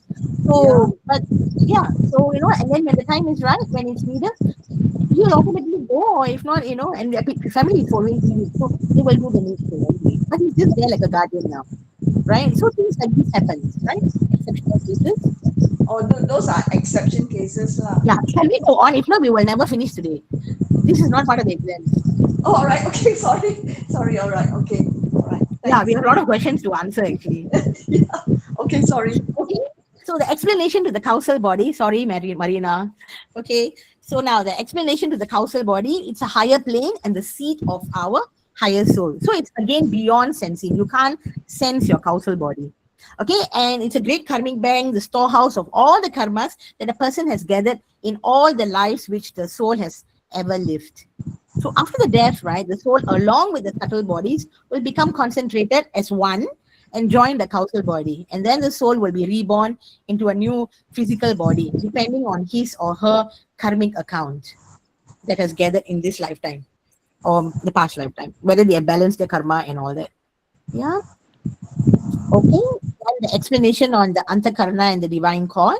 So every person has a divine cord which connects to the supreme light, the creator, via the causal body. So every one of us are born with the divine cord, right? It's a beam of light, and this beam of light will become narrower or broader depending on your connection to God. Okay, there's another beam of light superimposing over the divine cord coming from the creator to our crown, which is called the Antakarna. Okay, God's connection to us. Now, the Antakarna size can change depending on whether God is connecting to you in order to use you as his instrument. Say, for an example, when people during workshop, when people organize workshop and all that, sometimes when check the Antakarna is so big, but that doesn't mean the Antakarna remains the same size. At that point of time, they were used by God to help in organizing the workshop or in all that. But in the other times when the person is not being used, then the Antakarna will shrink, right? It doesn't mean that, if the person's Antakarna is like big, means it will remain big forever. It doesn't. It again depends on our thoughts, our emotions and all that, right? So sometimes don't think about Antakarna, just do what we can only. Because sometimes, I also know, I cannot say the person's name, but the person also told me that when the person was thinking of Antakarna, then the size was so small. But when he wasn't thinking of the Antakarna, the size was big. So he was saying that, you mustn't think of it. It happens naturally, and that is more divine, right? Instead of like thinking, hey, is the antakarna big or not? Sensing unnecessarily. It's not necessary. Just do good and just be do without expectation, and then Ma'am, can I ask a question? yes, please. Ma'am, as you said, we should keep on doing good things for others. It will help us to, Antakarna will get along. Not So, only do good things, but help, like helping, blessing yeah, yeah, nature. yeah. So, Yes. my question was like, is it divine will guide us to whom we should do good, or whatever we see, we start doing without thinking Whatever of you it? see, you start doing. As long as you do with the good intention, right? It don't do because you want the antakarna to be big or things like that. Just do it selflessly, like don't do with expectation. That's when things bring you to disappointment. I mean, Yeah. sometimes it's good to not think too much. If you see a person, a handicapped person trying to cross the road, and the person is not able to cross the road because the traffic is so bad, right? And then if the person is standing there for so long, and you saw that, so going up to the person and helping the person across to cross the road, it's a matter of humanity, isn't it? God Yeah. for you, it's doing a good thing, right? But for that moment, the person will see you are God sent because she or he has been standing there for so long because so scared to cross. But you were sent by God for that person to help the person across the road, And right? ma'am, So yeah, mhm. and there are many situations where if we keep quiet, it would be your benefit, my personal benefit. If we talk about it and if you make it a point, bring it to the light, it is others' benefit. Like other will get the benefit of that situation if it is been corrected before time. Like I'm a manager in the salon, so there are many things happened yes in the past also and now also. So Mhm. whenever like I have bring it to notice of upper management, so it has actually fall off on my face. Okay, I am complaining or something like that. So it was actually good for the salon business and my company's image. So it was a right thing to do, or I should have kept it quiet and No, I mean, it's good to voice out, right? Even yeah, in my school, I will also voice out if something is not right. It's not, I mean, it's if it's not right, right? But the thing is, sometimes the management looks at it in a different light, right? But exactly, things, yeah, the only best way to do is divine fire for the company, divine fire for the, for the colleagues and the management and all that, so that everyone will, slowly change. The perspective will change. Sometimes we can't change people, right? By yes, doing divine yes, fire, we can, for ourselves, for our company, for the management, somehow we also will change the way we look at things, and they may yeah, view us differently as well. You know what I mean? So understood, ma'am. yeah. It um, will, it may change if divine wants. You are trying to say that. mm, And ma'am, yeah. I was just wondering, where is the soul in our body? It is inside our body or it is in the five bodies? So how we can just, no, but the I soul was right, just resides curious. the soul Yeah, resides in our ajna chakra, right, where in the physical Ajna body Chakra. itself. Okay. Yeah. The And energy bodies are all our subtle bodies are just around our energy field, right, of okay. our. Yeah. And when we are sleeping, we go to our causal body, right? So sometimes I feel like I'm sensing through like from where I sense, like it is in the physical body. I get to know, okay, these are the energies around. What is the You only sensing sense point? from your energy body, right? You don't sense your physical body. Energy body is where we all sense for So we answers. sense it from se- our energy body, right? If Yeah. there is any soul, we sense it from our energy body that soul is around, right? If you want to sense whether you have any soul attached to you, then you sense your energy body. Yeah. No, no, I am asking you how I sense which body is sensing for Energy me. body. Energy body. Okay, okay. Yeah, you only sense from your energy body. Unless you're sensing for emotions, then you sense in your astral body and all that, No, right? no, But no. if not, I want to know that data is stored in my causal body, like from where nobody will I am sense it. sensing, from where I am sensing for How others. can you For sense example, your if I am sensing your something, your solar plexus, I want to sense your solar plexus with a wand. So that information is coming to in my physical body, energy body. Which body that information is coming to? that person's soul, okay, who, let's say for an example, person A, Yeah. right? You are sensing person A, and you are Yes. B, Yes. right? So A, Yeah. right? You want to sense the person A's energy body. Yes. Okay, so you will sense, I'm sensing the person's A's energy body. Then the answer is coming from the person A's soul. Okay, and it is coming to my soul, or it is coming to my physical Not body? coming It to is your coming. soul at all. It's just the answer that you are asking from the wand. So the Huh. wand is giving you the answer. You nothing comes to your soul. You know what I mean? You're not absorbing other people's energies, and you wouldn't want to be, right? Uh-huh. And you can't sense causal body at all. That's beyond Okay. sensing. Yeah. And you can't travel to your causal body when you're asleep either, right? So you only travel through your etheric body, right? So you travel and you come back, and that's because you're learning in the sleep. So nobody goes to the causal body unless you're dead. Okay, so etheric body is different and causal body is different. Correct. So causal body is altogether a separate body, like which I think I takes its already said form. here, the causal body is already here, right? After the death, the soul, after you die only, you can go to the causal body, you know. That's it. Yeah, there is no role in when you are Yeah. alive. Yes. So I Okay. said you can't sense.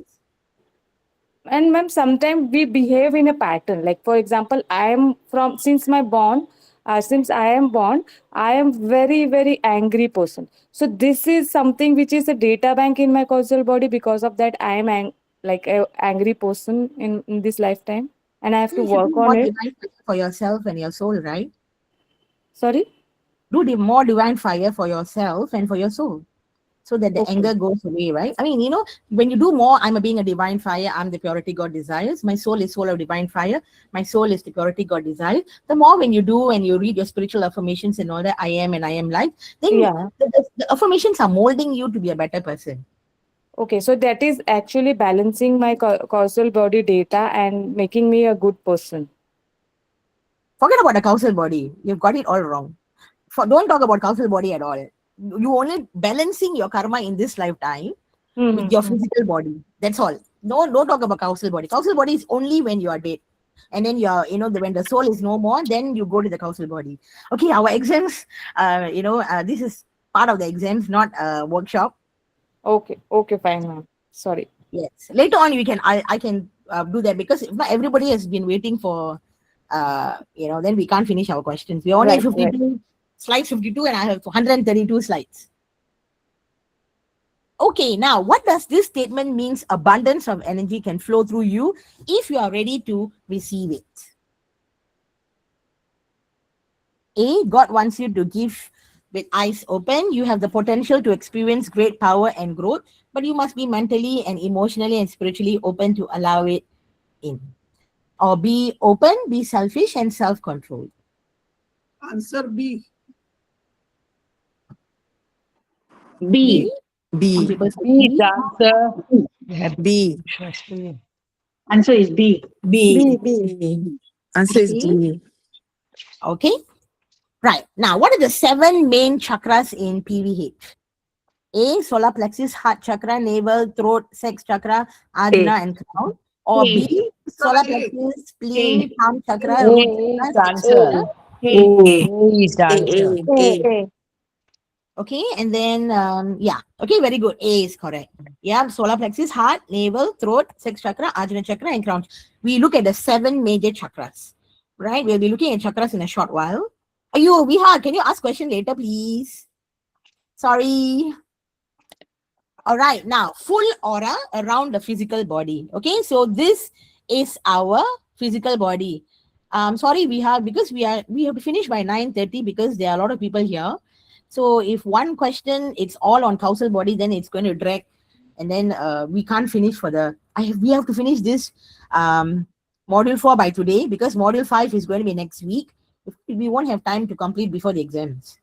Right? So full aura around the physical body. So physical body and the energy body, astral body, mental body, and all other bodies are there.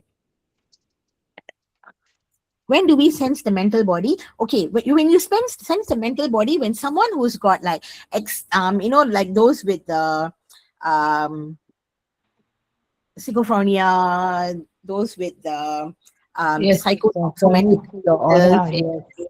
or sometimes some people with a very deep rooted things, then you sense the mental body. But we normally don't wait until things go to the mental body. That's why we treat it in the astral body itself, in the emotional body itself. That's why I always says, right, whenever if people come at an early age, then things can be sorted out easily. When they come when they're 50 or 30 or something, it's already deep rooted in their mental body, right? And then it becomes harder and needs more healing to help and all that.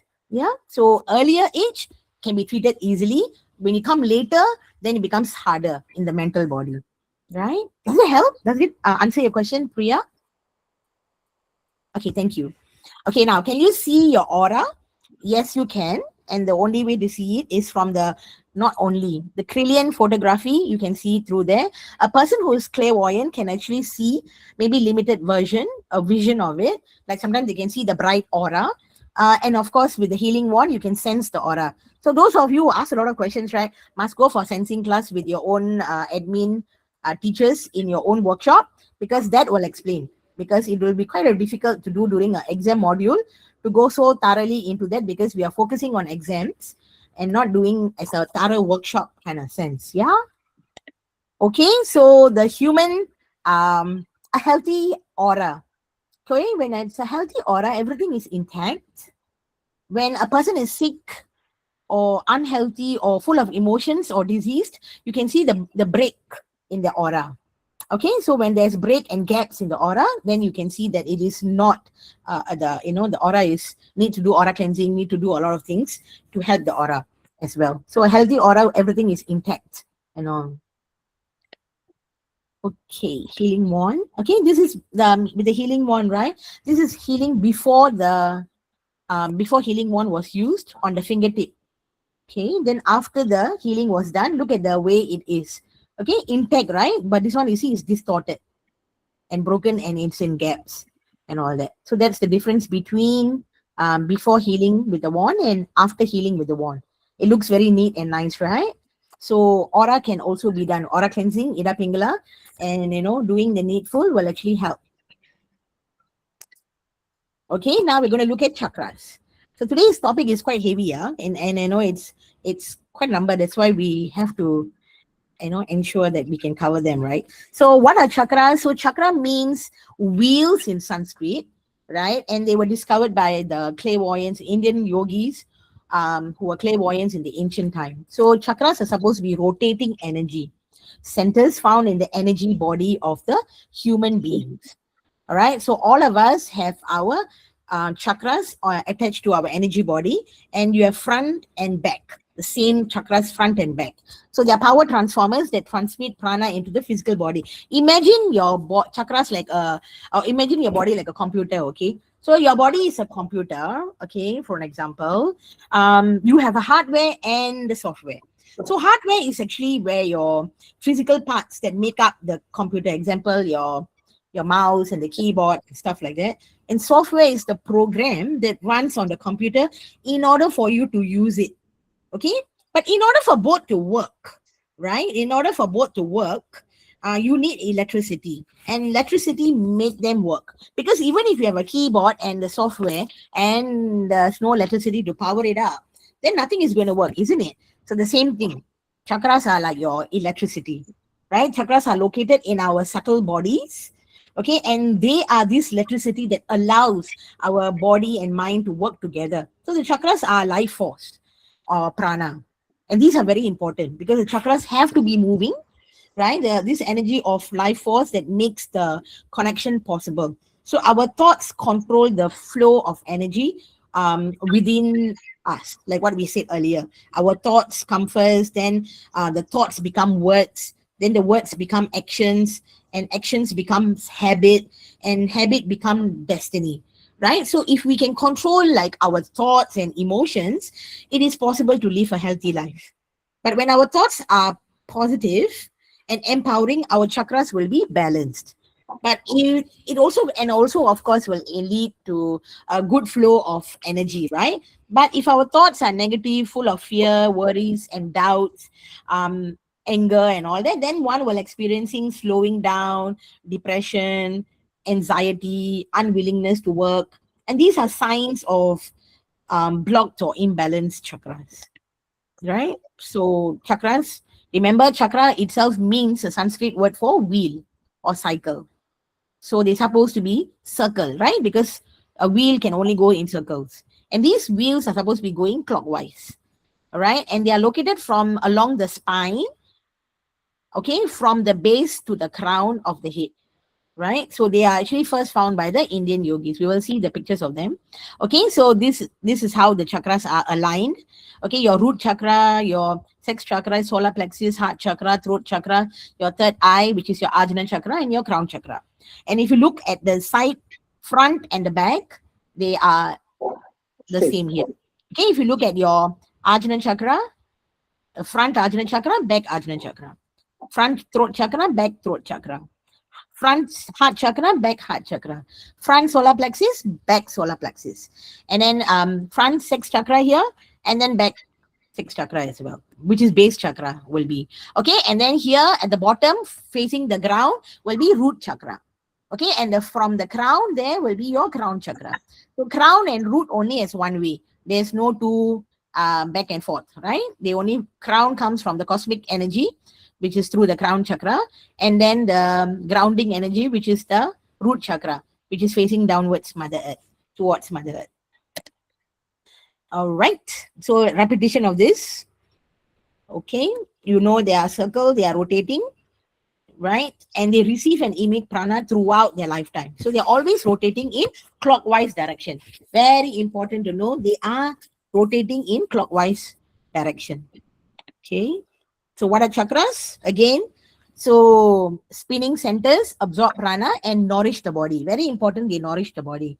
Because if you want the body to function well, energetic and all that, you must check whether your chakras are working fine. And there are 7 major chakras here, which in PVH we focus on these 7 major chakras. So how does a chakra help me when faced with challenges, emotions, and conflict? Happens in life, right? So the energy will flow and can get blocked in one or more of the chakras. So when there's a block, then one will feel out of balance and the energy cannot flow through to the organs. So when the chakra is blocked, you will feel the pain in your physical body. Okay, so if you have a pain in your hand or your arm or your leg, then there's a block in the chakra. So it's important to heal the chakra. Always heal the chakra first, heal and condition the chakra first before healing the organs. So when one's energy is flowing freely, so one feels good and be the best version of yourself, able to focus and, on positive and be grounded and able to adjust to the environment and all that. All right.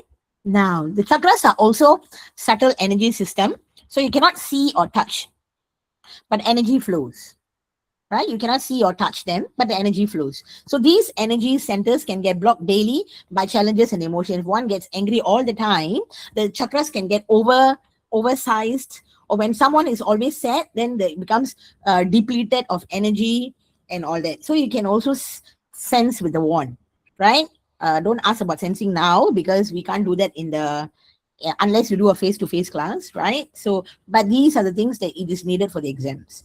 Okay, so you can sense the chakras, whether they are blocked. Is it an energy block? If the wand doesn't move, then it is not. If it's moving, then you know it's an energy block, right? So if it's, or is it a cord? A cord can come to all of the chakras as well. All the 7 chakras can be affected by a cord or dark energy.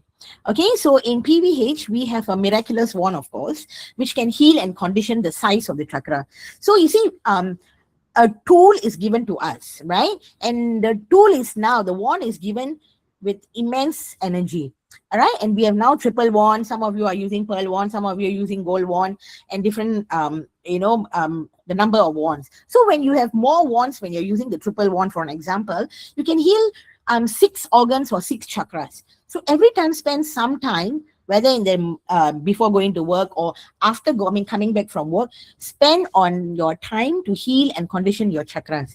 Because when the chakras are moving fine and they're working well, then your physical body is also functioning well, right? So always take time to heal your body and health. Okay, so with the clear pathway and flow of prana, this energy can flow up and down the spine throughout the body, enabling the chakras to spin clockwise, enhancing a healthy body. Okay,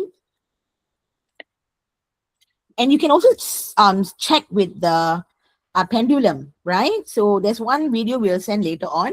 I'm not sure whether you can play it now, but there's one where Sanjeevan actually made it with a tissue with a string and a tissue with a thread. Okay, and he placed it over the palm chakra to see whether the chakras are moving. If the chakra doesn't move, that means there's no energy flow, right? So and you can actually heal and condition the palm chakras to see the energy flows. Or if not, you can also do blessing Mother Earth, healing period pain and all that. Again, all the energies will start, the chakras will start flowing. Okay, so either way, chakras will flow. Okay, so healthy chakras spin clockwise. Okay, remember the chakras are supposed to spin clockwise and they're bright and clear. So it allows energy to flow in, okay, from the crown chakra like this, and then the Ajna chakra here, the throat and all that. Yeah.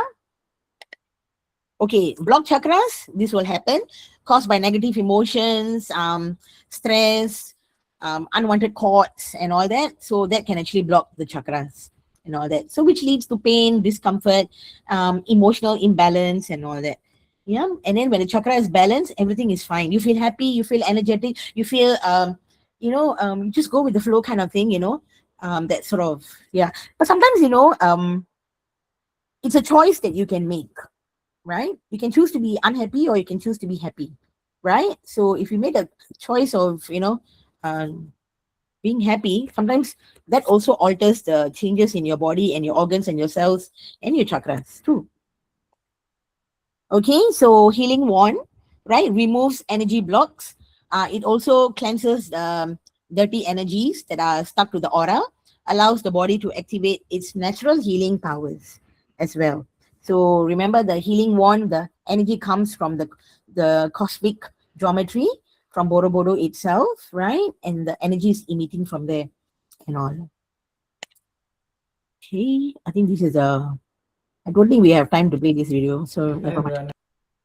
Okay, now the chakras are rotating in clockwise, right? So remember, chakra spins clockwise, anti-clockwise, no. Vertical, sometimes it happens. Sometimes it's also horizontal, oval, or no movement at all. So these things are possible for a chakra to happen, but the best thing to happen is the clockwise, because as long as if you use a earphone or the tissue paper with the spring and it's circle in clockwise, it is good, right? The rest, then you should heal and condition, and do blessings. Okay, the chakra anatomy, it's like a vortex, right? It is like, imagine it's stuck to your spine, right? Your spinal cord, and this is coming out like a vortex. And they're normally 2 to 8 inches size, opening into the surface of the energy body and all that. So remember, the chakras are attached to your energy body, right? And it's flowing outwards. Okay, and it's a vortex, just like, when you swirl the water in a water bottle, you will see like a little hurricane like that, or a tornado, right? Or even in the sink, you fill up the bathtub or sink, and then after that you take out the plunger, and then immediately it swirls in like a tornado as well, right? So that's how our chakras are always rotating in clockwise, and that's important because that keeps us filled with energy and moving and all that, and no pain as well. Okay, chakra location. So see our spinal cord. Imagine now the spinal cord, the chakras are always rotating in clockwise, front and back. Okay, according to the chakras, they are both front and back, except for the root chakra and the crown chakra. And the sex chakra and the base chakra. Base chakra is for prosperity. Sex chakra, of course, is to ensure that they're all balanced and all. All chakras have to be balanced in order for energy to emit. Okay, major chakras, your front and your back. So crown chakra only one.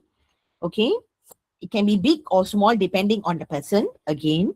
So front of the Ajna chakra, back of the Ajna chakra. The same point where it is, it will be the same at the back. So most of the time we do heal front and back, especially for people who have headaches, right? So it's important to heal the front and the back Ajna chakra. Throat also, back throat and front throat. So those with thyroid issues, it's good to heal both. Okay, heart chakra also have the front and the back. So look at the color code. It's important to remember the color code. That's a hint. Okay, solar plexus, yeah. And then we got a front solar plexus and a back solar plexus. You have a navel chakra and the back navel chakra. Okay, and then you got a sex chakra and base chakra and the root chakra. So the human aura is a result of the sun prana, basically. And of course, we get the sun prana also gets the colors from the rainbows. Okay, we have also minor chakras, which is your palm chakra, your left hand palm chakra, right hand palm chakra, your left foot soul chakra, right foot soul chakra, and then you also have the spleen chakra, which gives you the energy. Okay, so colors of the chakras. So normal person, right, receiving prana from the sun, okay, the normal person will have colors of these range. A violet color, okay, and then the indigo color on the ajna, okay, then the blue color where your throat is, then the green to the hearts there, and then your solar plexus, and then your navel chakra, then your sex chakra, and then the root chakra, red, and all that. So this is a color zone for the normal person. When someone who is normal person, okay, so we can remember it as this way: violet, indigo, blue, green, yellow, orange, and red. Okay, the colors of the rainbow. Okay, chakras of the normal person. Now, the chakras of the spiritual person, someone who's receiving divine energy, okay, and connected to the right energy, they will be receiving the colors of the chakra will be yellow, golden yellow, then emerald green, blue, pink, amethyst, purple, then white or a kind of silver kind of thing, right? Then chakras of a very spiritual person receiving from a higher levels of divine energy. So the whole energy will be, the chakras will be golden yellow or golden yellow and white, a mixture of both. So it depends. Okay, the chakras of a divine person. So all the chakras are white. You can emit any color of prana when needed. And it's a huge aura. So they can be dazzling white. It can be, different platinum white, different kinds of white that they can be. But this is for the person with a very huge aura and a person who's got a very divine energy. Okay, the major chakras. So the major chakras that we always will focus on here will be our palm chakras, right? Our left and right hand palm chakra, left and right leg, foot, the chakras, right? Soul chakras. Then our 7 major chakras and our root chakra and our lowermost, right? So all these chakras are what we focus on. So the lowermost is more like earthing chakra. So they help us to keep us grounded. Okay, when someone feels dizzy all the time, or feel like want to faint and all that, it's good to heal the lowermost chakra, because this is the grounding energy. Because sometimes the surplus energy is not required by the body, and they send to Mother Earth. So when you do the lowermost chakra, you're sending those excess energy that is not needed by the body to Mother Earth, because Mother Earth needs a lot of the energy, right? So if this chakra is blocked, the excess energy will keep moving around in the body, causing the energy disturbance and affecting the normal healing process to take place as well. So you see, sometimes some people say they are healing, but they didn't do the rightful, needful thing to remove the excess energy that is not needed. Sometimes they become stale in the body because they've been there for too long and not needed and not used. So they block the chakras and all that. So it's good to do the lowermost chakra, the left and right leg soul chakra, left and right hand soul chakras and palm chakras, and then the root chakras and all that. So that you balance it. Then after that, you do the 7 chakras, heal and condition the 7 chakras. Okay, so lowermost chakra keeps one grounded, unwanted or stale energy to be removed from the body to channel it to Mother Earth. So if one doesn't remove the stale energy, it will cause disruptions and flow of new energy. Okay, when one feels dizzy, heal the lowermost chakra. Okay, so this one, if you have your affirmation booklet, you will have all these chakras in your booklet. The last few pages, you will have them. The chakra location of the front. So there are many chakras above the crown, right? And you can heal all the chakras above the crown, right? So you don't have to worry. Last time when sir used to say more for the autistic children, but these days, sir said it's fine. We can heal all the chakras above the crown. You don't have to count them, but you can just say all the chakras beyond, above the crown. Okay. And then you have the sideways, the side, also the back of it, the same chakras that are whatever they're located, it's also at the back. So you can also heal and condition them. Okay, the side of the body, sometimes you do have like certain parts like your ear, your jaw, minor chakra, and all that. So you can see from the sides as well. Okay. So now the prana, right? So the prana or chakra or aura. So they are all connected together because they are the ones who give the energy for the body to function, right? Physical body to function. So the prana flows within the energy field through the entire energy body and enters into the physical body via the chakras. Okay, so prana flows within the energy body, okay, energy field, right? And the entire energy body and enters into the physical body. And that's when you check from the energy body to ask for questions of the physical body. Any disruption in the flow of this prana, right, in the energy body, right, due to blocks in the chakras or meridians, and can cause pain or discomfort in the area. So proper undisrupted flow of prana is extremely important to the physical body. So before anything comes to the physical body, it's always good to treat it in the energy body. So aura with heart disease, for an example. So sometimes people come with certain energies that is affecting their heart and all that. So sometimes they are dirty energies. If you look there, the aura has got some dark energy, some cords here coming to the heart. And then you also have like the dark energy, dark negative energy and all that. So all these will affect the energy body, right? Because the energy body is affected. So it will come to the physical body where it's not able to function and do needful for the body to work well, right? So for an example here, if you look at this particular person with a heart disease, so then one have to do immediately when you sense, right, and the aura it's going too far, then you know you must do aura cleansing. So first thing, do aura cleansing, then do your Ida Pingala. Then after that, check, is there a cord? If there's a cord, then get them to do the needful, read the affirmations and all that. Okay, so when observing the aura of a person with heart-related conditions, several energies imbalances may be noted. If you look, there's dirty or congested energy in the energy body, and then the energy body, there's a block on the in the heart chakra. Then the energy cord is connecting to the physical heart, right? And then the disturbance is affecting the person's liver energy body, and then the energy is being drained through the left palm chakra. See, so whenever anything to do with the heart, right, it's always good to do with heal both your palm chakras as well, especially your left hand palm chakra, because it's the one closest to the heart. Okay. Now, so aura with depression, for an example. So if you look at this here, dark spot on the chamber in the head, there's there's a hole in the etheric body here, right, which is your energy body. There's a cord in one or more of the chakras, in the navel chakra there. Okay, and it's also affecting the different layers of them. So in some energy healing system, right, or modalities, the person may be asked to do different things, right? But in PVH, we use the healing wand, again, aura cleansing, Ida Pingala, do the needful. If the Scots check, sense, and ask the person to read the forgiveness and all that, and then after that, then get back to them. Dirty or congested energy around the Ajna chakra, you see, it's affected here. So that is already blocking the energy, right? So dirty energy around the ovarian area, so that's affecting the person here with the breast cancer as well. Yeah, and then the breast area is congested also.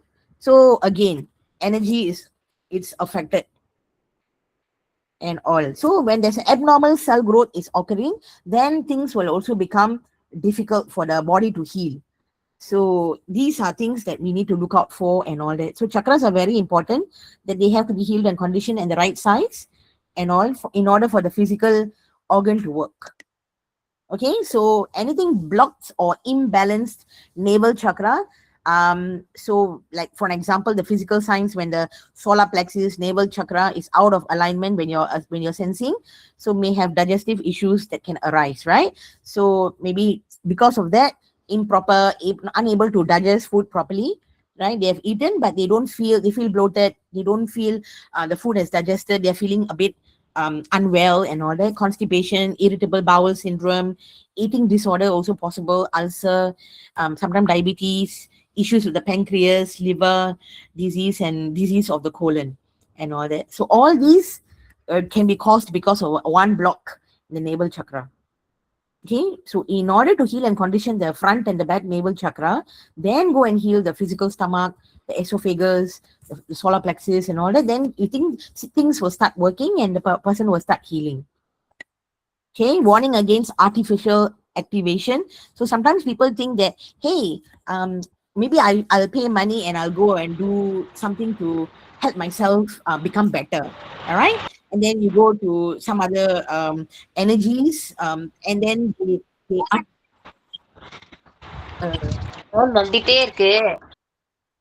or then they will do some other forms of activating the chakras, and then that will actually cause a throw of balance in the human our physical body chakras and all that, and then the person feels more disturbed and things like that. So in order to receive natural flow of energy, you might as well do selfless service, do blessing, do kind and be kind and compassionate, have purity of thoughts and emotions and all that. So all these you will be receiving the abundance of energy free of charge. Yeah, don't need to pay for anything. Types of breathing, right? So simple breathing, there's prana breathing, balanced breathing, and yogi breathing. Simple breathing, like, sometimes inhale, exhale and all that. But most of us are doing shallow breathing, right? Very, just superficial breathing. So it's important that we do take deep breath because our cells need all this oxygen and all that. Balanced breathing is when someone who's got migraine and all that. So doing the balanced breathing, cover your right nose if you're right-handed, and then inhaling through your left nose, and then after that, bring back to the left nose, cover your left nose, and then exhale through the right nose and all that. It's balanced breathing. It helps to oxygenate and all your brain and all that, and prevents delays, dementia, and anything to do with the head region as well. And of course, put the tongue in the palate. Okay, so simple breathing, we have to breathe out and out, in and out, right? So most of the time, unconscious. Okay. Kechari mudra, very important, right? So Kechari mudra is also important for prosperity. But Kechari mudra itself is also good to boost our immune system. Right? During COVID time, many of us, when we are traveling on the train to get to after the lockdown is over and all that, we have to get to school. So we used to travel, and then in the train, and people will be coughing and all that, right? So we put a tongue on the palate. Then somehow that it somehow boosts the immunity and you don't easily fall sick as well. But it's also protecting your own energy as well, right? So during all types of breathing, the tongue on the palate must be rolled and placed on the upper mouth. That's when even bed yoga, when sir does, tongue on the palate, right? More energy flows as well. Okay, balanced breathing, we have already covered that. Okay, so the human chakras is the result of the sun prana. I think it's going to be question time now. Yes, okay, before the question time, I'd like to add on something so that it might help. Okay, say for an example, the previous students, the previous graduates, when we had this, they asked one question. So I managed to retrieve that one. So they asked, like, what happens to a chakra when you have a surgery? When someone has gone through a surgery, so if the organ is removed, for an example, if a uterus is removed, or a gallbladder is removed, or even a leg is amputated, etc., right? So what will happen, right? So the time when the students, the graduates did ask those questions when they were doing the diploma. So actually chakras are located outside the body, right? They are located outside the body. So even if a leg is amputated or removed uterus or gallbladder, the chakras are still there. Okay, the chakras are still there. The energy chakras are still there. So there will be the energy form of the organ is still there and can be felt by the person. The organ can be removed by the doctors, but the chakras cannot be removed by the doctors because the chakras are outside the body and not inside the body. Okay, so the energy form of the chakra is there. You can lose the arms, but the chakras are still there. It's still doing its work. Chakras are going clockwise. It remains the same. The chakras can only be affected by your thoughts and chords. If there's chords coming to the chakras, then it can be affected, or your thoughts itself, negative thoughts, emotions, and all that can affect your chakras, and causing the blocks. Negative thoughts and emotions can make chakras to deplete or become smaller also, right? So it's very important. Be mindful what you think and all that. One Say minute, you Chitra. The chakra can be affected by thoughts and emotions, okay. right? Especially when you have negative thoughts and emotions, it can make the chakra to become depleted or become smaller or even cause blocks. Yeah, Okay, thanks. welcome. Because chakras are functioning outside, and we are the master of this body, right? We are, our soul resides here. We are the one who's in charge of the body. So sometimes our negative thoughts and emotions can affect many things in our body, including the cells, including the way the organ functions and all that. So when you say you hate yourself, and the chakras will get affected, or when you say you are not going to ask forgiveness, the heart chakra will not work. Yes, Priya. My question was, in case of amputation, like you said, the chakra, the soul chakra, will still be that much lower than where it has been amputated, or closer?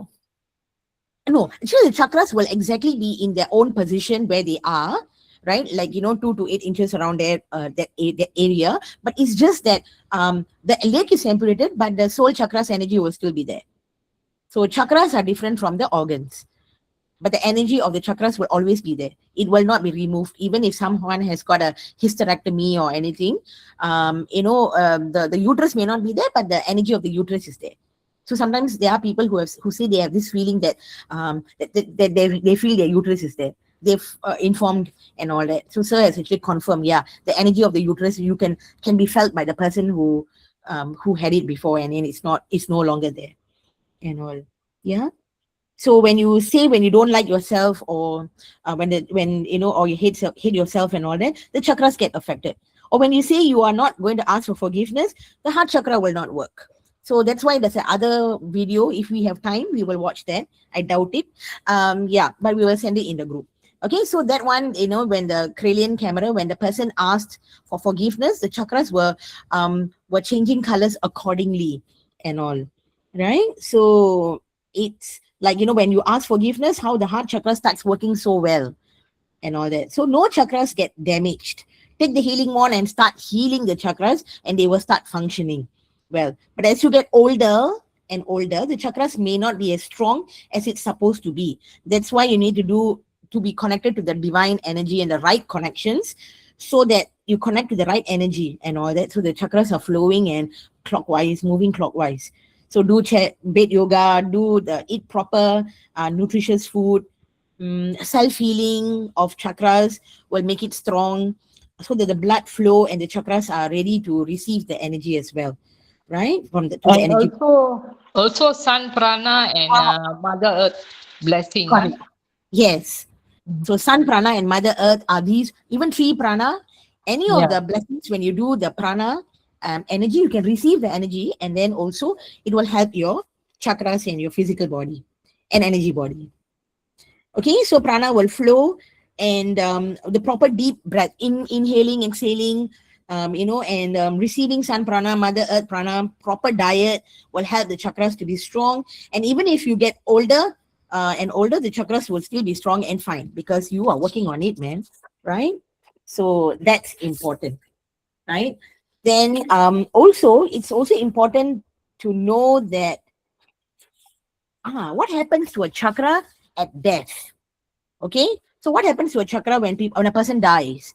So the chakras will begin to close from the root upwards. That means when the person is, the person is dying. Okay, the oxygen level is going down.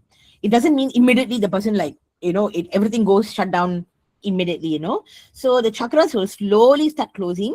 Okay, that means it will from the root chakra, it's moving upwards, persisting in the upper chakras as death approaches. So slowly the chakras are slowing down and not functioning as properly as before and all that. Then the energy exited from the body through the crown chakra, the uppermost chakra, as death occurs. Right? So what happens to your body spiritually when you die? So when we die, our soul and body is separated. Correct? Body is discarded. Soul goes back to the causal body. So even though the body dies, the soul lives on and goes on to the causal body.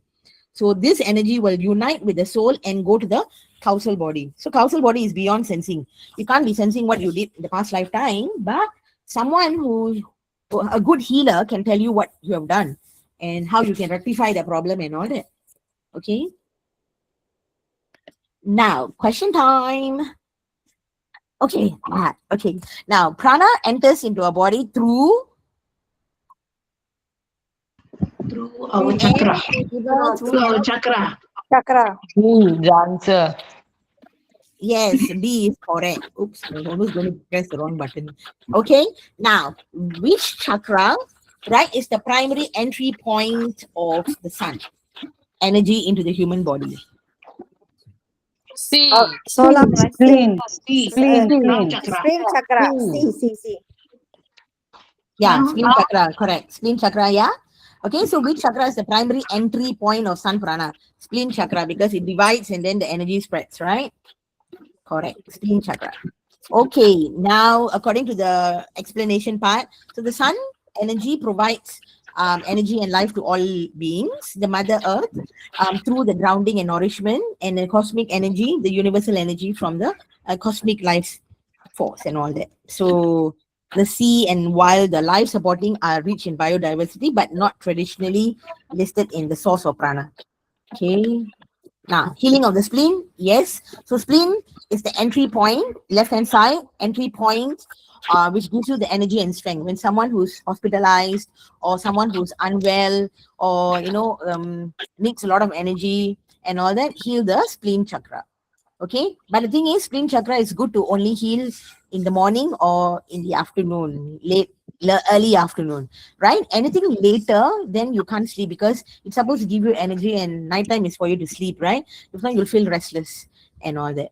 So you can take the wand, healing wand, become as powerful as required to heal and condition my spleen, gland and chakra, then or energize my spleen chakra, then go 1, 2, 3, 4, 5, 6, 7, 8, 9, 10.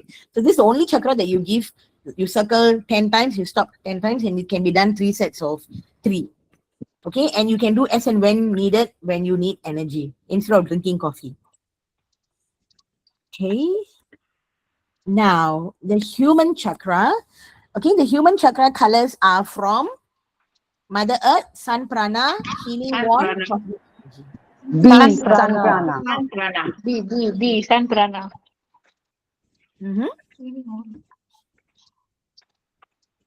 Okay, good. Human body has how many chakras? Major chakra, minor chakra, mini chakra, organ chakra, nadi chakra, or aura cleansing, ida pingla, nadi balancing, I think and A. organ. A. Answer is A. Okay. A. Anybody else? That's too good. C.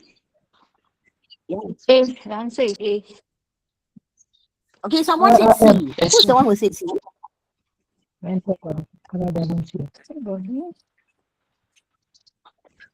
Because it's asking for human body heads. Yeah, major chakra. This question can be quite deceiving because you know why? The human body has astral body, energy body, mental body. This one, it's not correct. C is wrong. You know why? It has to start with physical body, energy body, astral body, mental body. Then it's at least correct. So A is correct answer. Okay, so the answer is A. Now, lowermost chakra is known as the Root chakra. Root chakra or base chakra? Lowermost chakra is the ground chakra. Ground chakra. Okay, A, yeah, A is correct. Okay, now if lowermost is blocked, if lowermost chakra is blocked, what will happen? Answer. Good. I saw Priya's answer. Yeah. Answer is A. A, yes. Very good. The answer is A, right? Because the excess energy or stale energy will cause disruption to the body, affecting healing. So that's why lower chakra is important. It's always good to heal and condition the lower chakra. Okay, lowermost chakra. This one, it says keep the body grounded and energetic. No, it does opposite, right? And the prana flows through the entire body. No, it doesn't. Okay, so A is correct. Okay, what happens when navel chakra is blocked? Answer is A.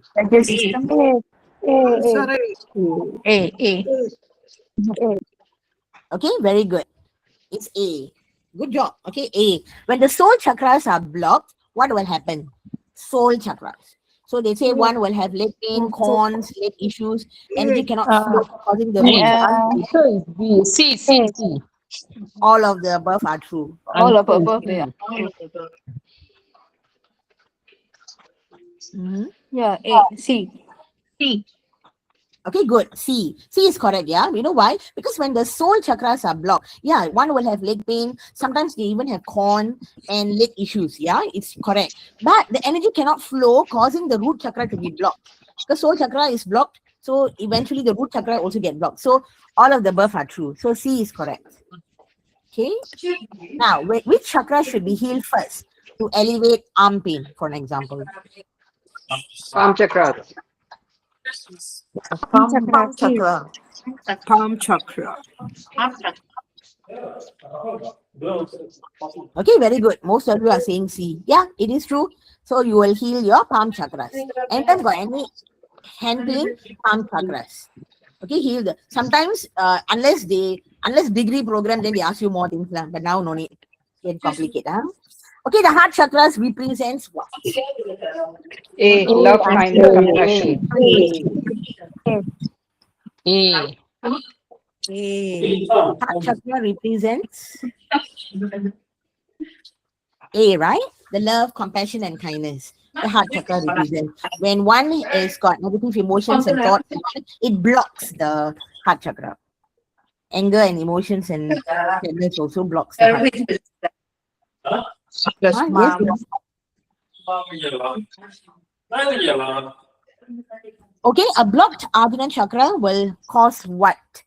Answer is A. Answer is A. All of the above. C. But No, okay, answer is A. must read the question carefully. You know why? See, a blocked Ajna chakra, right? Then when the Ajna chakra is blocked, you can't think properly because the thing is it's blocked, right? So you have to heal and condition. Answer is A. But if you say, okay, headache, insomnia, dizziness, yeah, because when you have a blocked Ajna chakra, it causes a lot of these issues. Clarity of thought and intelligence. So a blocked Ajna chakra, are you saying that it blocks the clarity of thoughts and intelligence, or it gives you clarity of thoughts and intelligence? Tricky question, huh? No. Its answer is A. Yeah, the answer is A. Yeah, so a blocked Ajna chakra, right, causes headache, insomnia, and dizziness. Okay, you can also assume that it also causes the one's clarity of thoughts and intelligence. It blocks the clarity of thoughts and intelligence. Okay, maybe in this case we can also accept all of the above. Okay, because it does all of this anyway. But only thing is the clarity of thoughts and intelligence, it blocks it. That's why one cannot think properly and one is unable to make intelligent decisions because it's being blocked. Okay. Chitra, the first one I missed, the heart one. I couldn't get it. Okay, let's see. Which one? The heart chakra. The heart chakra represents. Yes. Yes. So the heart chakra represents love, compassion, and kindness. So when we are full of love and compassion and kindness, we are more forgiving. And when we are more forgiving, our heart chakra is open and it's not blocked. But when we are filled with negative emotions and thoughts, angry and sad and all that, that blocks the heart chakra. So it's asking you, the heart chakra represents love, compassion, and kindness. So it's A. Okay, thank you. Thank you. Welcome. Okay, which chakra should be healed first to treat the hand pain? Palm chakra. Yes, palm chakras, right? So the left and right hand palm chakra. Prosperity energy is sensed at which chakra? Base chakra. Very good, base chakra. Okay, so that's where you sense for your prosperity energy. Good. Prana enters into a body through, it's a repeated question, forget it. Which body is visible and contains the organs and physical structure? Physical body. Physical body. C. Very good. See, yeah? So because it says visible means can see them. Okay, that means your hand and your legs and your eyes and all that, you can see them, and contains organs in the physical structure, physical body. Okay, that's your clue already. Huh? Very good. Now, which body is associated with emotions and emotional memories? Answer is C. Yes. Answer is C. Mental body. Astral body. C. Astral body. Who said mental body? I can help to clarify that one. Correct. Astral body. Yeah, it's astral body, okay? But you know why? Astral body is another name for emotional body. Just remember, astral body is another name for emotional body. Mental body is the final body there where deep-rooted emotions that is not resolved at the early years of childhood or, or previous birth that has been carried on until it's so deep-rooted that it goes into the mental body. And it's much more harder to treat in the mental body than in the astral body. Okay, so this answer is C, astral body. Okay, now which body contains thoughts, beliefs, and mental patterns? Mental body. B. Answer is B. Mental body. Mental body. Mental body. Yes, that's right. It's mental body. What are chakras? Chakra. Rotating energy Rotating energy C. center. Energy chakra. Yes, very good. They're not blood vessels or bones or nerves, okay? They are actually rotating energy centers and they are actually attached to the spine, okay? Our spinal cord, back and front and all that, yeah? What is the main function of the chakras? B. Absorb and distribute prana. B. Answer. B. Yes. Absorb and distribute prana, very important. When it is blocked or when it's not functioning properly, then the organ is having the physical pain because the energy is not flowing and so the prana is blocked. Okay, very good. Next one, what can cause chakras to become blocked?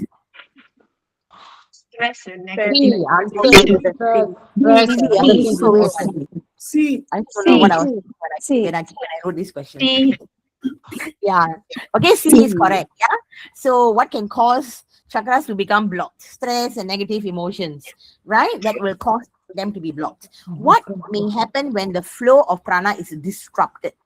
C. Okay, then Pain, Pain, discomfort, and imbalance. yes, correct. C, yeah. C, yes. There'll be pain, discomfort, or imbalance. Not suddenly grow taller. Wow, I would like that too, but no, cannot. If they go more faster, that'll be nice too. It doesn't. Right? So the flow of prana disrupted will cause pain, discomfort, or imbalance. C is correct. What is the purpose of prana healing? To increase to cleanse and remove energy blocks.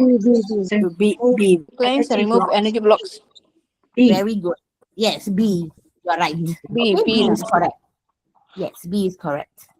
Okay, what is the divine cord? Divine cord. Spiritual connection to higher soul. Connection to the Guru. Sorry. Spiritual connection to higher soul. C. C. Yes, very good. C is correct. Which of the following may be used to observe or study an aura? Answer C. Okay, easy, right? In photography, yes.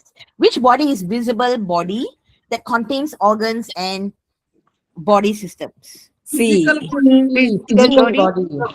Physical body. The physical body. Correct. Physical body. Okay, good.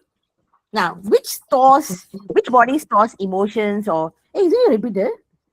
Okay, forget about the top one. We have already done that one. Okay. Repetition, I think. What are chakras? Rotating energy centers. Rotating energy What are center. Energy. What is emotion? I think this is a Mental repeating body. question. This is a repeating question. Mental Yeah. body. I must be sleepy when I did this, I think. Sorry. It's It's okay. okay. Accepted. You are excused. Thank you. Anyway. Now, which of the following is the correct order of the 4 human bodies? Physical energy as A.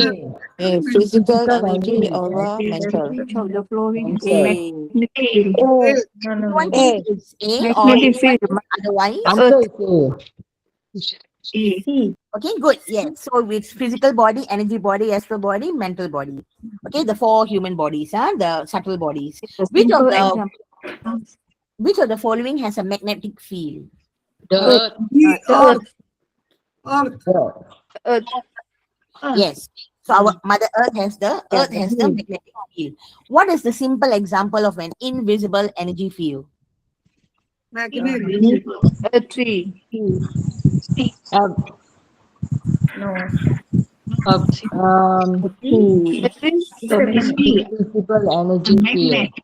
Magnet. B.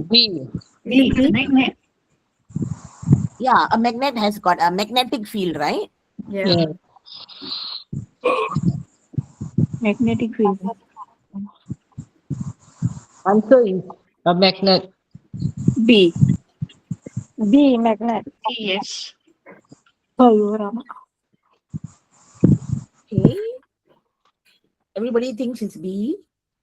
What is a magnet? Invisible energy field. Yeah, tree. Is it A? I think it's a tree. A? Earth. I think it's the Earth. The gravitational. Simple example. That means a tree. So what is a simple example of an invisible energy field? Tree? Because the tree is standing. Right. Magnet. No. I think the answer is A, B, a magnet. I think a tree. There are several answers. Let's see. Anybody else? A tree. Tree. A tree. Tree, ma'am. Tree. A. Okay, some people say tree. Why tree? Yeah. Yeah, I just wonder. Invisible. A simple Maybe it's a example. sun. I think No, because you see, like it says that what is a simple example of an invisible energy field, right? So it would be magnet because the magnet has an invisible energy field. It's a magnetic field around itself, right? So when we cannot see the field directly, so but you can feel the effects when it pulls, especially on the refrigerator door. You know, when you open and close the door, there's a magnetic energy field there that closes the door. If it's not working, then the door cannot close. Yeah, correct. And all that. And if you look at the iron fillings, remember when we put a paper, put a magnet at the bottom and you drop the iron fillings on top of the paper, it will immediately start moving. It's an invisible energy field that you cannot see. Okay. Right? So the answer is B, magnet.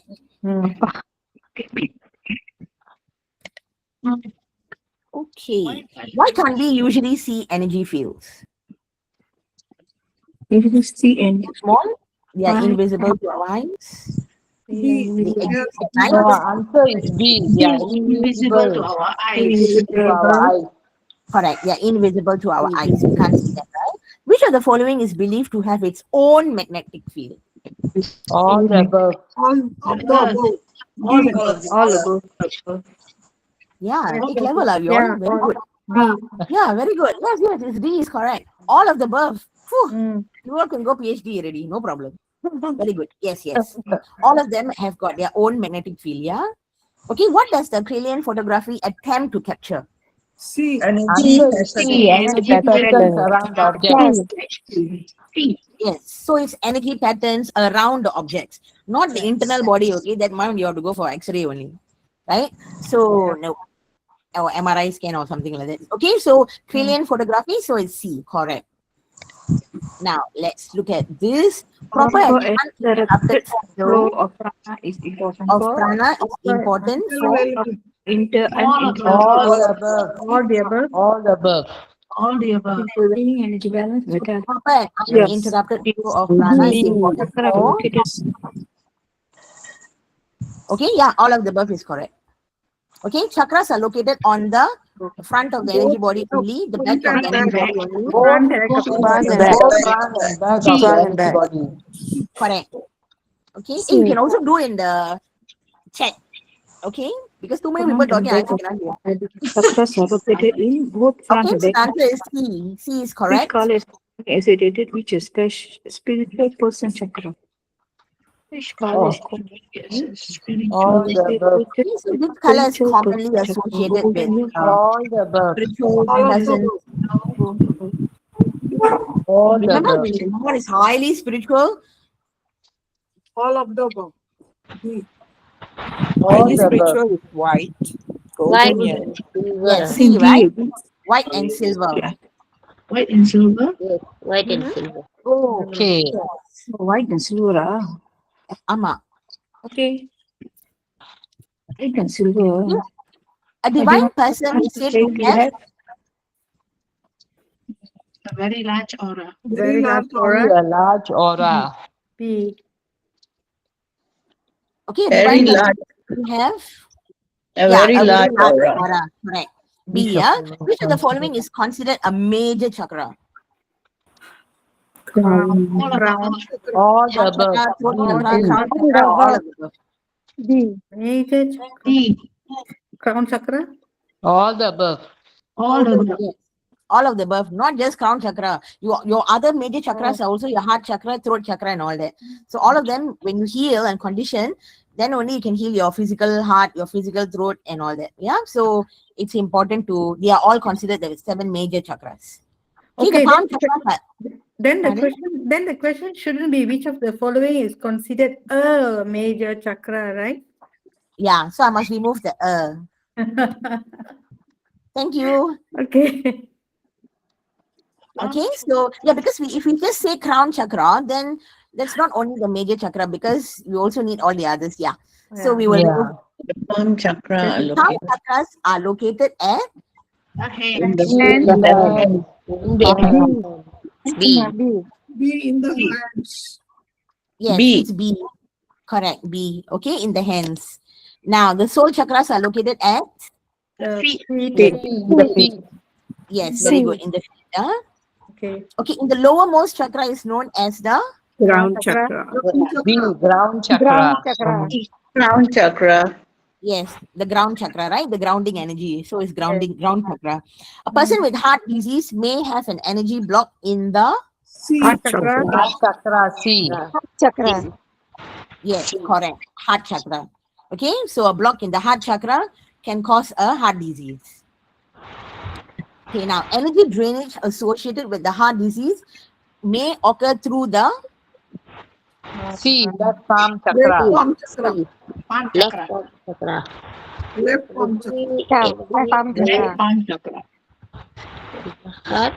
Okay, good. Yes, it's a left palm chakra. That's why we always see the left palm chakra when someone complains of the a pain in the near the heart or when any part of the heart region. So left palm chakra is connected to the heart. In some energy healing systems, breast cancer may show dirty energy in Breast area. Breast area.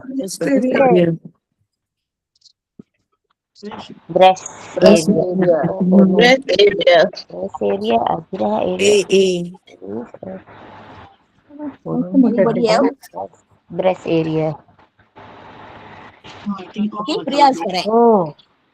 Okay, I it see is all of the above. above, huh? Yes, all of the above. You know why? All Because the above. the breast cancer is because your Ajna chakra is where your pituitary gland around that area. So you need to heal and condition your Ajna chakra. Okay. Ovaries are important as well. You're all connected to your endocrine system. Okay. So that's why it is all of the above. Okay, thank you. Thank you. If the flow of prana is disrupted due to a blockage in chakra, the most likely result in C. Answer is C. yes. Pain, discomfort. Yes. Okay. Now, which statement best describes the relationship between the energy body and the physical body?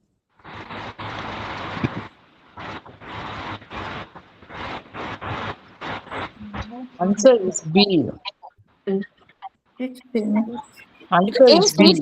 the physical body supplies energy to the chakra. That's not the case, isn't it?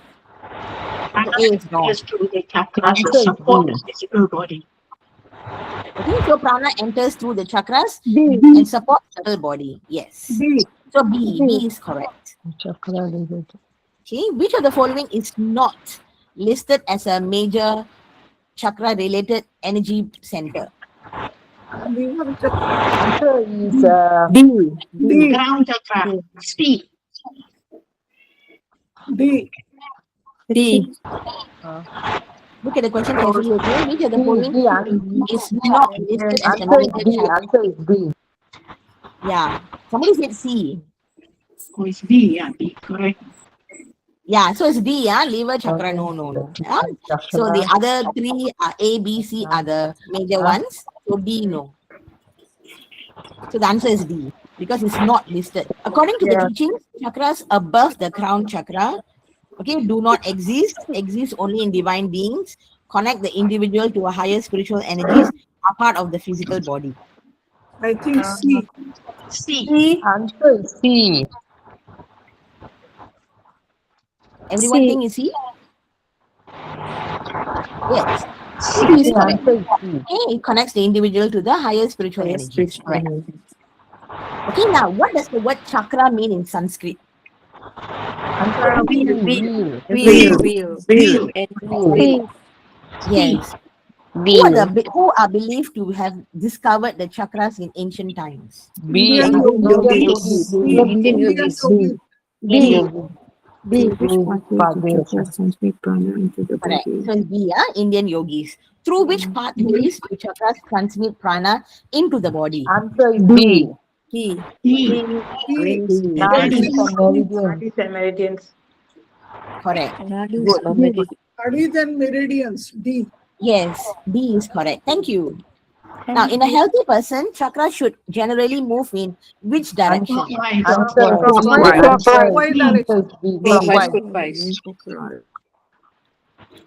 Yes, correct. Clockwise, so it should be clockwise. B, correct. What are the main chakras? Where are the main chakras? I understand only. I think C. Yeah. Yes, on both the front and the back. Now, which chakra connects the soul to the creator of the supreme light? Crown chakra. B. Yes. Crown chakra. Good. Now, which chakra is often referred to as the window to the soul? Ajna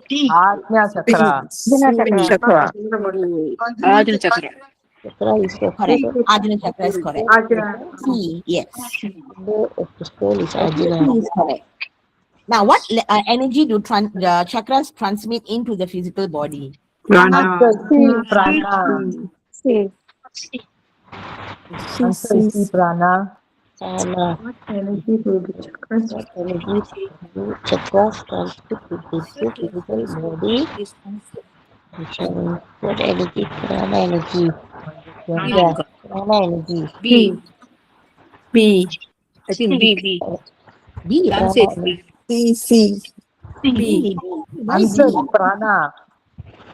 Our body. Because what energy do chakras transmit into the physical body? So it's prana, isn't it? Life force energy. Prana transmits the energy into our physical body, not magnetism. Then we'll be attracting to all the metals and all that, right? It's pretty scary. Yeah. So before treating a specific discomfort, what should be done first? Okay. Heal and condition Feel and condition. Heal and the condition. surrounding chakras. Feel and Yes, condition. heal and condition, correct. The surrounding chakras, right? So if you want to heal your physical heart, you should heal and condition the heart chakras. Okay. If you want to heal your, your shoulder, then you should heal your left and right hand palm chakra, right? Even there, you can heal your armpit chakras and all that as well. So all these are related to that area. Okay, so heal and condition the surrounding chakras. Okay, now Arjuna chakra is used for finding what? Thoughts. What do you sense on the Arjuna chakra? Thoughts. White magic. White magic. Thoughts. Okay, chords. Okay, white magic. Okay, so Arjuna chakra is used for finding chords. Okay, whether it's white magic or chords. Okay, the base chakra is associated with sensing for Prosperity. Prosperity. Prosperity. Okay, good. Yes, prosperity. So money block. Lowermost chakra provides Grounding. Grounding. Grounding. very good grounding energy, right? So you're right. Now the spleen chakra gives Energy. Prana. Energy. Prana. Energy. Entering prana. yes. So spleen chakra gives you the boost, right? The energy, right? So someone who's not well and all that, or depleted of energy, spleen chakra is one thing too. Or someone who's weak, right? Not strong and all that, you can also energize the spleen chakra. The crown chakra is entry point of Divine energy. Crown chakra. Prana. Prana. No. Divine energy. Divine energy. Divine energy. yeah, it's the crown chakra is the entry point of divine energy, right? The supreme, the cosmic energy. Cosmic energy. Okay. Now, to effectively heal a thyroid issue, which of the following steps should be followed first? Chakra. So, thyroid gland. A. Check the thoughts. C. A. Answer is A. All right, very good. Yeah, A is correct. Right? C is it? C, yeah. Why C? Heal and condition all the 7 chakras before. Oh, 7 focusing on chakras before. No, but the protocol, PVH, we have protocol, right? Always check for COTS. If the person has COTS, even if you heal for 1 hour, there's no use because the person is not going to get healed. You're just wasting your time and energy. So you must always get sense whether for got COTS before you start healing anyone, right? Get them to do the necessary, read forgiveness, affirmation, then do aura cleansing, Ida Pingala, and then after that, then start healing. Yeah. So A is correct. What happens to a chakra when you have a surgery, cut, or removed an organ? Steel chakra is there. The energy, the chakra is there. The energy is still there. Yes, the energy is still there. Yeah. So will the chakra also be cut off? No. Right? Very good. So the energy of the chakra will still remain. It is only the organ that is removed, but the energy of the chakra will still remain. Whether it's the uterus or leg or anything, the energy of the organ will still remain, right? But the organ is removed. So the chakras will remain as it is because it's the outside of the body, not inside of the body. Okay, very good.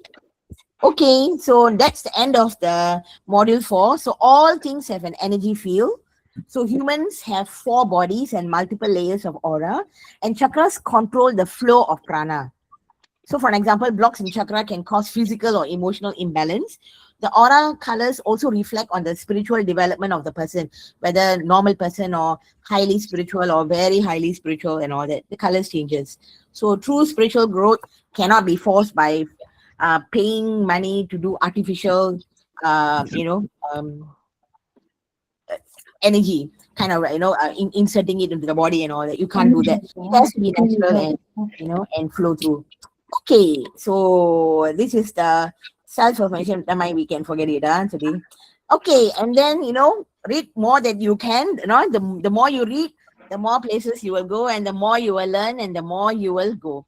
So learning is ever lasting, and it's a lifelong journey. It's not just this, right? So learn whatever you can in this lifetime. Nothing goes to waste, right? And whatever acquired will all go to your causal body only.